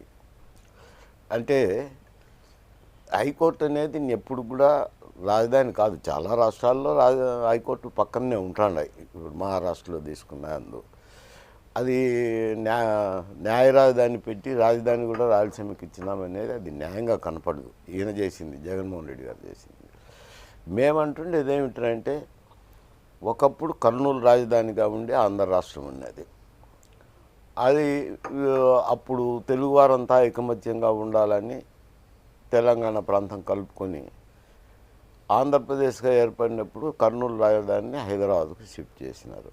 అంటే త్యాగం చేసినట్టే కదా ఒక విధంగా. అంటే చాలామంది అంటారులేండి, శ్రీబాగ్ ఒప్పందం ఎక్కడుంది? మద్రాసు నుంచి విడిపోయినప్పుడు అది శ్రీబాగ్ ఒప్పందము. తర్వాత తెలంగాణతో కలిసి విశాలాంధ్ర అయింది.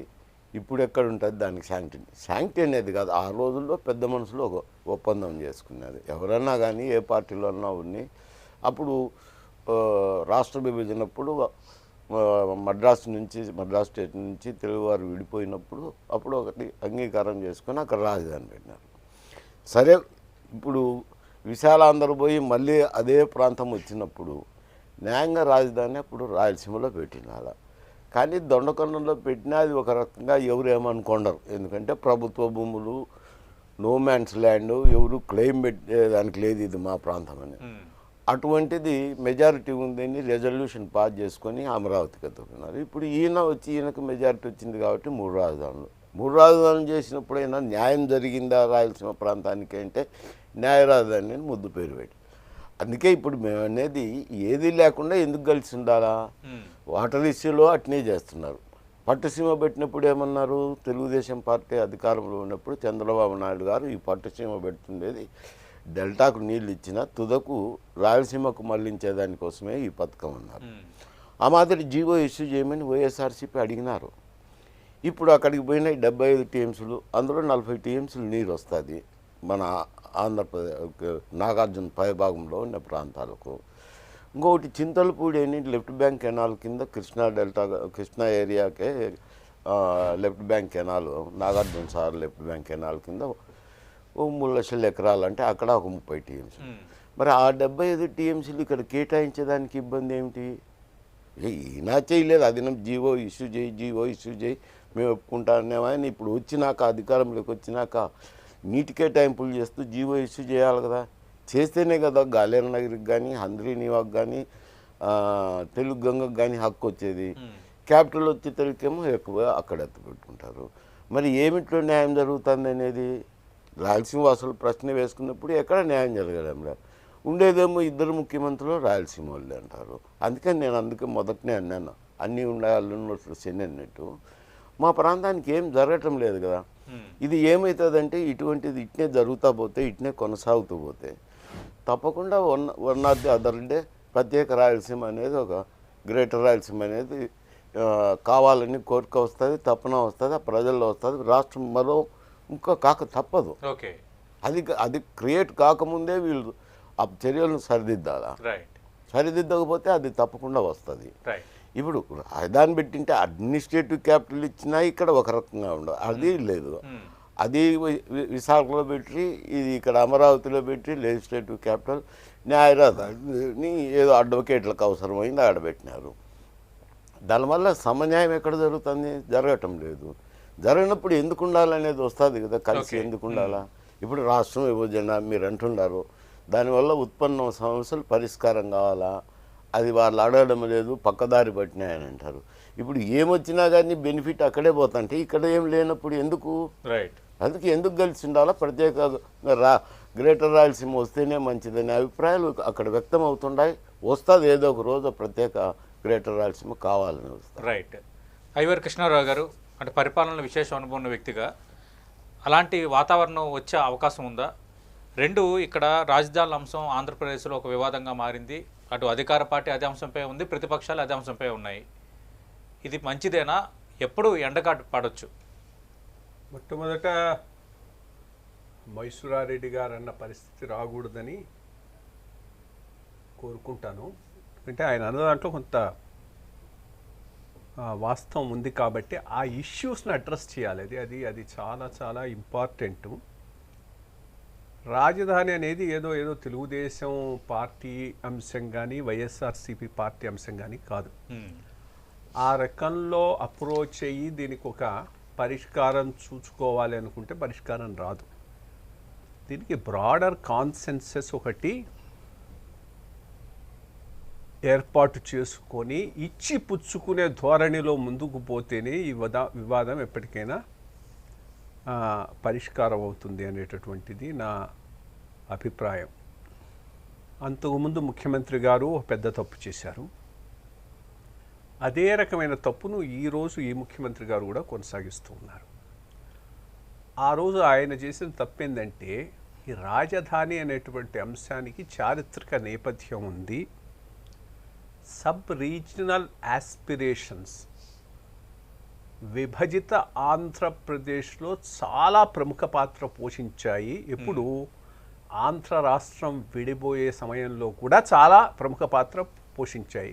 ఉత్తరాంధ్ర కానీ, రాయలసీమ కానీ, కోస్టల్ ఆంధ్ర ఇష్యూస్ కానీ. ఆ సబ్ రీజనల్ ఫీలింగ్స్, ఇంటరెస్ట్ను అకామిడేట్ చేసుకుంటూ బ్రాడర్ కాన్సెన్సస్ బిల్డ్ చేసి రాజధాని అనే దాన్ని ఏర్పాటు చేయకపోవటమే ఆనాడు ముఖ్యమంత్రి గారు చేసినటువంటి పెద్ద పొరపాటు. దాంట్లో ఏమీ డౌట్ లేదు.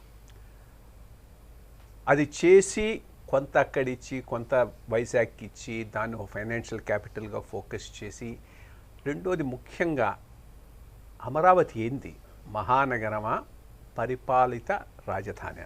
పరిపాలిత రాజధాని అయితే నీకు 500-600 ఎకరాల భూమి సరిపోతుంది. యాక్చువల్గా ఆ రోజు కూడా నాగార్జున యూనివర్సిటీ ప్రాంగణంలోనో, అక్కడ స్పెషల్ బెటాలియన్ ప్రాంగణంలోనో నువ్వు క్యాపిటల్ పెట్టుకొని ఉండొచ్చు. ఇక్కడ మొత్తం ఒక మహానగర నిర్మాణం కోసం వెళ్ళిపోయింది కదా. ఆ మహానగర నిర్మాణం ఎట్లాగనంటే దీని మీద ఫోకస్తో మిగిలిన అన్ని ఏరియాస్ ఇగ్నోర్ అయ్యేటట్టు, వైజాగ్ కూడా ఇగ్నోర్ అయ్యేటట్టు. సో దాని మీద ఇప్పుడు క్లారిటీ కావాలి.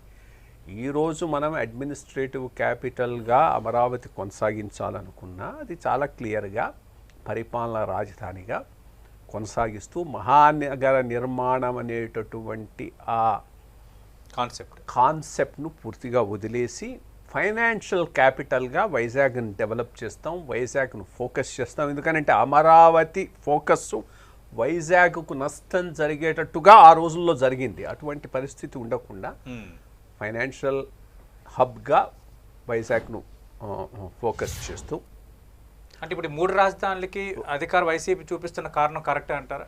ఒక్క నిమిషం ఉంది. నేను ఇక్కడ అందుకనే నేను ఫస్టే చెప్పాను, ఇది వైసీపీ తరఫున కాదు, రైట్, తెలుగుదేశం తరఫున కాదు. తెలుగుదేశం వైసీపీ మూసల్లో కనుక పోసావంటే ఏ రోజుకు నీకు పరిష్కారం దొరకదు. పరిష్కారం రావాలి అంటే ఈ మూస నుంచి బయటికి రావాలి. మూస నుంచి బయటికి వచ్చి ఆంధ్రప్రదేశ్ రాష్ట్ర చారిత్రక నేపథ్యం ఏంది, సబ్ రీజనల్ యాస్పిరేషన్స్ ఏంది, సబ్ రీజనల్ యాస్పిరేషన్స్ చారిత్రకంగా ఈ రాష్ట్రంలో ఎటువంటి ప్రధానమైన పాత్ర పోషించాయి, వాటిని అకౌంట్లోకి తీసుకుంటూ ముందుకు పోవాలంటే ఎటువంటి కాన్సెన్సస్ బిల్డప్ చేయాలి. ఈ కాన్సెన్సస్ పొలిటికలే కాదు, పొలిటికలు బ్రాడర్ సొసైటల్ కాన్సెన్సస్ కూడా అవసరం. అండ్ అదంతా దేని మీద ఆధారపడి ఉండాలి? ఒక్క నిమిషం ఆగు. గివ్ అండ్ టేక్ మీద ఆధారపడి ఉండాలి. Most important 3 reasons, north coastal, Rayalaseema, మిగిలిన కోస్టల్ అనుకుంటే ఈ 3 ప్రాంతాల గివ్ అండ్ టేక్ కింద ఓకే మీకు ఇది ఇస్తాం, మాకు ఇది వదిలేయండి, ఆ రకమైనటువంటిది రావాలి. దాంట్లో భాగంగా హైకోర్టు రాయలసీమ, అడ్మినిస్ట్రేటివ్ క్యాపిటల్గా మహానగరం అనేటటువంటి కాన్సెప్ట్ను వదిలేసి అమరావతి ఇప్పుడున్న చోట్లలో కానీ, లేకపోతే మెయిన్ రోడ్డు దగ్గరికి తీసుకొచ్చి కానీ, నాగార్జున యూనివర్సిటీ లేకపోతే ఆ స్పెషల్ బెటాలియన్ ప్లేస్. ఎందుకని చెప్తున్నానంటే ఏదైనా ఒక అడ్మినిస్ట్రేటివ్ క్యాపిటల్ అంటే అది మొదటి నుంచి అంతకుముందు నేను పుస్తకంలో రాశాను, ఎప్పుడూ చెప్తున్నాను, ఇంక్లూసివ్ క్యాపిటల్. ఏ రోజైనా దీర్ఘకాలంలో మనగలిగేది అందరూ మాది అని ఫీల్ అయ్యేటటువంటి రాజధాని. అటువంటి ఇది రావాలంటే తప్పకుండా అది ఇంకొక మెయిన్ రోడ్డు మీద ప్రదేశం అయితే బాగుంటుంది. Then Vizag focus on financial capital, దాని మీద ఎటువంటి సంశయం లేకుండా దీని మీద ఒక బ్రాడర్ కాన్సెన్సస్ అయితే అవసరం, డిస్కషన్ అవసరం, డిబేట్ అవసరం, డిఫరెంట్ పీపుల్. ఇదేదో వీళ్ళది ఒక పాయింట్ ఆఫ్ వ్యూ కింద ఒక రోజు, వాళ్ళది ఇంకో పాయింట్ ఆఫ్ వ్యూ, ఇద్దరు కలిసి చేయాల్సినటువంటి డిబేట్. సో అది జరిగినప్పుడే దీనికి ఒక సమస్యకు పరిష్కారం ఉంటుంది. అది జరగనంత వరకు ఈ సమస్యకు ఒక పరిష్కారం వచ్చేటటువంటి అవకాశం లేదు. వీళ్ళ స్టాండ్ చెప్తూ ఉంటారు, వాళ్ళ స్టాండ్ చెప్తూ ఉంటారు, అదే జరుగుతుంది రాష్ట్రంలో. ఇంకొక పాయింట్, కేంద్ర ప్రభుత్వం హామీలు అన్నావు, అది అమలు చేయకపోవటం అనేది జరగలేదు. ఐ మీన్ ఒక ప్రదేశంలో 2 ప్రాంతీయ రాజకీయ పార్టీలకు దీనిని ఒక ఇష్యూ చేయటం అనేటటువంటిది వాళ్ళ పబ్బం గడుపుకోవడానికి అవసరం కాబట్టి చేస్తూ ఉన్నారు. కానీ ప్రత్యేక ప్యాకేజ్ ఇస్తామంటే తీసుకుంది వీళ్ళు, అది ఎక్కడా కూడా ఇవ్వలేదు, వచ్చేది కాదు. రెండోది ఇన్స్టిట్యూషన్స్ అన్నీ ఆల్రెడీ ఫంక్షనింగు, అవి లేదంటే బుందేల్ఖండ్ ప్యాకేజీ కింద ఇస్తామన్నదంతా ఇస్తున్నారు. బుందేల్ఖండ్ ప్యాకేజీ మిగిలినవన్నీ కలుపుకొని చెప్పినవి, అవన్నీ కలుపుకుంటే ఇప్పుడు ఇది కూడా అంతే అవుతుంది. సో అది తప్ప, అది ఒక ప్రచారం జరుగుతూ ఉందే కానీ జరిగేవన్నీ జరిగిపోతున్నాయి, దానికన్నా ఎక్కువ కూడా జరుగుతున్నాయి రాష్ట్రం. రైట్. మహేశ్వరరెడ్డి గారు, ఐవర్ కృష్ణరావు గారు అన్నారు, ఈ పార్టీలు రాజకీయాలకు అతీతంగా అంటే గివ్ అండ్ టేకెన్ సిస్టంలో ఒక గుడ్ కాన్సైన్స్తో ఆలోచన చేస్తేనే పరిష్కారం లభిస్తుందని. నిజంగా ఆ వాతావరణానికి, అలాంటి వెల్కమ్ చేసే వాతావరణానికి ఆంధ్రప్రదేశ్లో పార్టీలు వచ్చే పరిస్థితులు ఉన్నాయా? ఒక పొలిటీషియన్గా చెప్పండి. అంటే వాళ్ళ దృక్పథాలు వేరు అనుకోండి. తెలుగుదేశం పార్టీ దృక్పథం తెలుగుదేశం పార్టీది, వైఎస్ఆర్సీపీ దృక్పథం వైఎస్ఆర్. కానీ దృక్పథాలు ఇంకెప్పుడు కూడా అవే ఉంటాయి కదా, ఉంటాయి.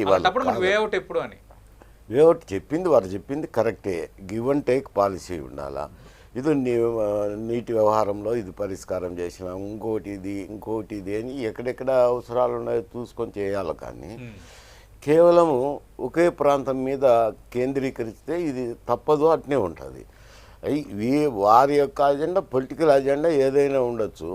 రాష్ట్రం అంతా సమగ్ర రాష్ట్రం ఉండాలా, మంచిగా ఉండాలా అన్నప్పుడు గివ్ అండ్ టేక్ పాలసీ ఉండాలి. ఎందుకంటే భౌగోళికంగా కానీ చారిత్రకంగా కానీ 3 ప్రాంతాలు వారు అన్నట్టు, అటు నార్త్ కోస్టల్ ఆంధ్ర ఉంది, ఇటు రాయలసీమ ఉంది, అటు కోస్టల్ ఆంధ్ర ఉంది.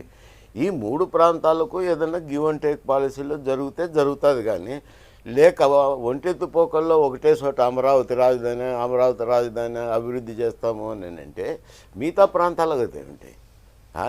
వాటర్ ఇష్యూ వస్తే కనుక ఏమంటే జీవో ఇష్యూ చేయాలా. నీళ్ళు అయితే సేవ్ అవుతుంటాయి కదా, సేవ్ అయినప్పుడు ఇక్కడ ఇవ్వాలా. ఇస్తే అక్కడ వాళ్ళు ఏమన్నా అనుకుంటారేమో అని ముఖ్యమంత్రులు తమ పీఠం కోసం చూసుకుంటున్నారు, రాజకీయ నాయకులు అధికారం కోసం చూసుకుంటున్నారు. కానీ నిజంగా ఈ ప్రాంతం యొక్క అభిష్టాలను, మనోభావాలు ఏమిటనేది కూడా గుర్తించుకోవాలి కదా. 3 ప్రాంతాల వాళ్ళను గుర్తించుకోవడం లేదు. గుర్తించుకోకపోతే ఇట్నే ఉంటుంది. ఇంకా అంటే కృష్ణారావు గారు, ఇందాక కూడా మీరు చర్చ చూశారు, అమరావతికి ఒక లీగల్ ఎంటిటీ ఉంది, స్వయంగా ప్రధానమంత్రి వచ్చి శంకుస్థాపన చేశారు, నోటిఫై చేశారు, కాబట్టి ఇంకా ఇష్యూ ఉండదన్నది ప్రతిపక్షాలు పాయింట్అవుట్ చేస్తుంది. అంటే ఇప్పుడు కేంద్రం జోక్యం చేసుకోవాలి ఈ విషయంలో అన్నది కొందరు అంటుంది. లేదు, అది చాలా క్లియర్గా అఫిడవిట్ సమస్య పరిష్కారానికి లేదు. కేంద్రం చాలా క్లియర్గా అఫిడవిట్లో కూడా హైకోర్టు ముందు ఫైల్ చేసింది. రాజధాని అంశం రాష్ట్ర ప్రభుత్వ పరిధిలోకి సంబంధించింది. రాష్ట్ర ప్రభుత్వమే దీని మీద ఒక నిర్ణయం తీసుకోవాల్సి ఉంటుంది. ఆల్రెడీ ఇది నోటిఫై అయ్యింది కాబట్టి అందుకనే చెప్తున్నాను. అందుకని మహానగరం కాన్సెప్ట్ ఇప్పుడు కొత్తగా గనక పెట్టేటటువంటి పరిస్థితుల్లో అమరావతి సరైనటువంటి ప్రదేశం కాదు. ఆ రోజు ఆ మాట చెప్పాను, ఈ రోజుకు నేను కట్టుబడి ఉన్నాను. కానీ చారిత్రకంగా తప్పిదమో మంచో చెడో జరిగిపోయింది. కృష్ణానదిలో చాలా నీళ్లు ఆ పైన ఫ్లో అయిపోయినాయి. సో ఇప్పుడు దాన్ని తిరగతోడటం అనేది పెట్టుకుంటే దీనికి పరిష్కారం అనేది ఉండదు. అందుకని మహానగరం అనేటటువంటి ఆ ప్రపోజల్ను పూర్తిగా విరమించి అడ్మినిస్ట్రేటివ్ క్యాపిటల్కు 500-600 ఎకరాలు సరిపోతుంది, అంతే, అది కూడా ఎక్కువే. దాంట్లో సెక్రటేరియట్ అండ్ దెన్ ఇంకా ఈ లెజిస్లేటివ్ అనేది అది పక్కన పెట్టి హైకోర్టు మాత్రం తప్పకుండా రాయలసీమకి ఇవ్వాలి. అది ఆ రోజే జరిగి ఉండాల్సింది. అది చాలా పెద్ద తప్పు. అది హైకోర్టును రాయలసీమకి ఇస్తూ ఫైనాన్షియల్ సెంటర్గా వైజాగ్ను డెవలప్ చేయడానికి ఇట్స్ ఎ బ్రాడర్ కాన్సెన్సస్. దాని నుంచి ఇంకెప్పుడు తప్పుకోవటానికి వీల్లేదు. ఇంకెప్పుడు మళ్ళీ ఇక్కడ అన్ని పరిశ్రమలు తెచ్చి పెట్టాలనేటటువంటి ఇష్యూ ఉండకుండా లెట్ ఇట్ హ్యాపెన్ న్యాచురలీ. ఎక్కడికి పోదలుచుకుంటే వాళ్ళు అక్కడికి వెళ్ళిపోతారు అండ్ ఆటోమేటిక్ చాయిస్ వైజాగ్ అయిపోతుంది. సో ఆ రకంగా ఒక బ్రాడర్ కాన్సెన్సస్ అందరూ కలిసి గనక తీసుకొని పోగలిగితేనే ఎప్పటికైనా ఈ రాజధాని సమస్యకు ఒక పరిష్కారం లభిస్తుంది. కానీ అది కాకుండా ఇది ఈ పార్టీ పాయింట్, ఇది మిగిలిన పార్టీల పాయింట్ ఆఫ్ వ్యూ అన్న రకంలోగానే దీన్ని తీసుకోకపోతే న్యాయస్థానాలు ఏం చెప్పినా కానీ సమస్య మాత్రం అట్లాగే ఉంటుంది. అంటే రేపు అంటే కేంద్రం జోక్యం చేసుకుని ఒక పెద్దన్న పాత్రగా పోషించి ఇప్పుడు ఈ ఇష్యూ అనేది పెద్దదవుతోంది, ఈ ఇష్యూ చుట్టే ఏపీ రాజకీయం మొత్తం తిరుగుతుంది. కాబట్టి ఇప్పుడు మీరు ఒక ఇనిషియేటివ్ తీసుకునే వాతావరణం ఉంటుందా? వాట్ ఇట్ మీన్స్ సెంటర్ కేంద్రం వాళ్ళ స్టాండ్ చాలా క్లియర్గా చెప్పింది. కేంద్రం పార్టీ 2 ఉన్నాయి. పార్టీ సైడ్ వాళ్ళ స్టాండు దీనికి ఇది capital city Amaravati, not mega city. అది చాలా చాలా ఇంపార్టెంట్. మెగా సిటీకి ఎక్కడా కేంద్రం బీజేపీ కమిట్ కాలేదు. బట్ హైకోర్టు రాయలసీమలో. అది కూడా part of BJP stand. So ఆ స్టాండ్ మీద పోతున్నారు. బట్ ఇంకొక ప్రజల చేత ఎన్నుకొనబడి నడుస్తున్నటువంటి ప్రభుత్వంని ఇంకో ప్రభుత్వం ఇన్ఫ్లుయెన్స్ చేయటం అనేటటువంటి పరిస్థితి ఎప్పుడు ఉండదు, ఎక్కడా ఉండదు. మనం చూసుకోవాల్సిన, ఇప్పుడు ఒకవేళ కేంద్రం వచ్చి దీంట్లో ఏలు పెట్టినా ఇప్పుడు ఆయన ఆ మాటే అంటాడు, రాయలసీమ ప్రయోజనాలకు వ్యతిరేకంగా కేంద్ర ప్రభుత్వం రాష్ట్ర ప్రభుత్వాన్ని ప్రభావితం చేస్తుంది అని అంటాడు. తప్పకుండా అంటాడు, ఎందుకంటే అక్కడ ఇంటరెస్ట్ ఉన్నాయి, ఇంటరెస్ట్ యొక్క ప్రాధాన్యం ఉన్నది. సో అటువంటి ఇష్యూలో అవసరాలు లేని చోట, వాళ్ళకు అధికారం లేని చోట వచ్చి ఇంటర్ఫియర్ కావాలని అడగటానికి ఎవరికి ఉన్నది? ఇంటర్ఫియర్ కావాల్సిన అవసరం మాత్రం కేంద్ర ప్రభుత్వానికి ఎందుకు ఉంటుంది? రైట్. అంటే మైసూరారెడ్డి గారు, అక్కడ 3 రాజధానులకు వాళ్ళు చెప్తున్నది అభివృద్ధి వికేంద్రీకరణ అంటున్నారు. గతంలో హైదరాబాద్ అంటూ సెంట్రిక్గా ఒకటే అభివృద్ధి చెందటం వల్ల రాష్ట్రం మొత్తం అభివృద్ధి నిలిచిపోయింది. కాబట్టి మేము ఈ విధానంలో వెళ్తున్నాము, అమరావతి ఒక్క చోటే రాజధాని పేరుతో అభివృద్ధి జరగడం కరెక్ట్ కాదన్నది అధికార పార్టీ వాదన. ఇప్పుడు బిల్లు విషయంలో ఉపసంహరించుకున్న మళ్ళీ తిరిగి కొన్ని మార్పులతో బిల్లు తెస్తామని చెప్తున్నారు వాళ్ళు. బిల్లు ఆయన ఉపసంహరించుకునేటప్పుడే శాసనసభలో ప్రకటించినారు. విస్తృతంగా చర్చించి మళ్ళీ ఒక బిల్లు తీసుకొస్తాము అని అన్నారు. తీసుకురాను, ఇంతతో విరమించుకుంటానని ఎక్కడ చెప్పలేదు. ఆ రోజు చెప్పేటప్పుడే చెప్పినారు, మళ్ళీ బిల్లు తీసుకొస్తామని చెప్పినారు.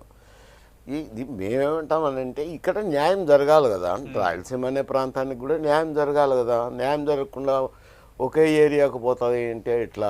అది సమస్య లేవనెత్తేది. ఎందుకంటే నీళ్ళ విషయంలోనూ అట్టే జరుగుతుంది. జీవో ఇష్యూ చేసేదానికి ఎందుకంటే రివర్ మేనేజ్మెంట్ బోర్డు వచ్చింది, వారికైనా తెలుసు. రివర్ మేనేజ్మెంట్ బోర్డు వచ్చిన తర్వాత ఆ ప్రాజెక్టులకు నీళ్ళు అనేది లేకపోతే కనుక వాళ్ళు మేనేజ్ చేస్తారు, గేట్లు ఎత్తారు కదా. ఇప్పుడు ఏదో ఈ రాష్ట్ర ప్రభుత్వాలే చేస్తున్నాయి కాబట్టి మేనేజ్మెంటు, ఇవి వరదలు వచ్చినప్పుడు తీసేసుకుంటున్నారు, పోతున్నాయి అక్కడికి. ఏది గండికోటకైనా కానీ, వెలుగోడుకైనా కానీ, వీటికన్నిటికీ. రేపు పొద్దున రివర్ మేనేజ్మెంట్ బోర్డు వచ్చినప్పుడు ఏ ప్రాజెక్టులకు నీటి కేటాయింపులు ఇచ్చింటారో అవే వాళ్ళు వదులుతారు. అంటే ఎస్ఆర్బీసీకి ఒకదానికి వస్తాయి, కేసీ కెనాల్కి ఒకదానికి వస్తాయి, వీటికైతే రావు కదా. మరి అదే జీవోను ఇష్యూ చేస్తే వాళ్ళు నీటి కేటాయించేటప్పుడు అది కూడా గుర్తుంచుకొని యాజమాన్య బోర్డు నీటి కేటాయింపులు చేస్తారు. ఇప్పుడు చేయమంటే ఏమి, అక్కడేమనుకుంటారో అని ఫీలింగ్. ఆ ఫీలింగ్ పెట్టుకుంటే కనుక రేపు పొద్దున వాళ్ళు పీఠాల కోసమే ఆలోచన చేస్తున్నారు. ఎందుకంటే చంద్రబాబు నాయుడు అనుకోవచ్చు, అమరావతిలో పెడితే అక్కడ నాకు ఆ ఏరియాలో ఓట్లు వస్తాయని, ఈయన వికేంద్రీకరణ చేస్తే నాకు కోస్టల్ ఆంధ్రలో అక్కడ ఇక్కడ వస్తాయని. కానీ ఒక హైకోర్టునిచ్చి కేవలము మొత్తం అంతా అక్కడే అమరావతిలో డెవలప్ చేస్తామంటే అది ఎట్లా? అది కాదు కదా. ఇప్పుడు ఒకటేమో లెజిస్లేటివ్ క్యాపిటల్ ఏమో ఆడ, అడ్మినిస్ట్రేటివ్ క్యాపిటల్ ఏమో వైజాగ్. న్యాయ రాజధాని అని చెప్పి హైకోర్టులో కూడా మళ్ళీ ట్రంకేటెడ్ హైకోర్టు బెంచీలు అక్కడ పెడుతుంటారు కదా. మరి ఏం న్యాయం చేసినట్టు? ఆయనైనా ఇద్దరు రాయలసీమ వారే న్యాయం చేసినట్టు కాదు కదా. అది ఆలోచన చేసుకోవాలి కదా, ఎంతసేపు ఉన్నా కానీ. ఆలోచన చేయకుండా ఇటువంటి నిర్ణయాలు తీసుకుంటే తప్పదు. అది ప్రత్యేక రాయలసీమ అనేది రాక తప్పదు అంటారు నినాదం లాగా. ఎందుకు ఉండాలా మేము కలిసి అని అంటారు కదా. అప్పుడు కూడా రాలేదు కదా, మద్రాసు రాష్ట్రం నుంచి విడిపోయేటప్పుడు కూడా పట్టాలు రాలేదు. మేము మద్రాసులో ఉంటాం కానీ ఇక్కడ రామని చెప్పారు. అప్పుడు ఏదో శ్రీబాగు ఒప్పందం అని చేసుకున్నారు, దాన్ని ఆనర్ చేసి వచ్చినారు. వచ్చిన తర్వాత ఏమో రాజధాని ఇక్కడ వచ్చింది, సరే అయిపోయింది. ఇప్పుడేమో మళ్ళా తెలుగువారి కోసమే కదా త్యాగం చేసింది. ఎవరైనా రాజధాని ఒక ప్రాంతం నుంచి పోతంటే ఎలా ఒప్పుకుంటారు?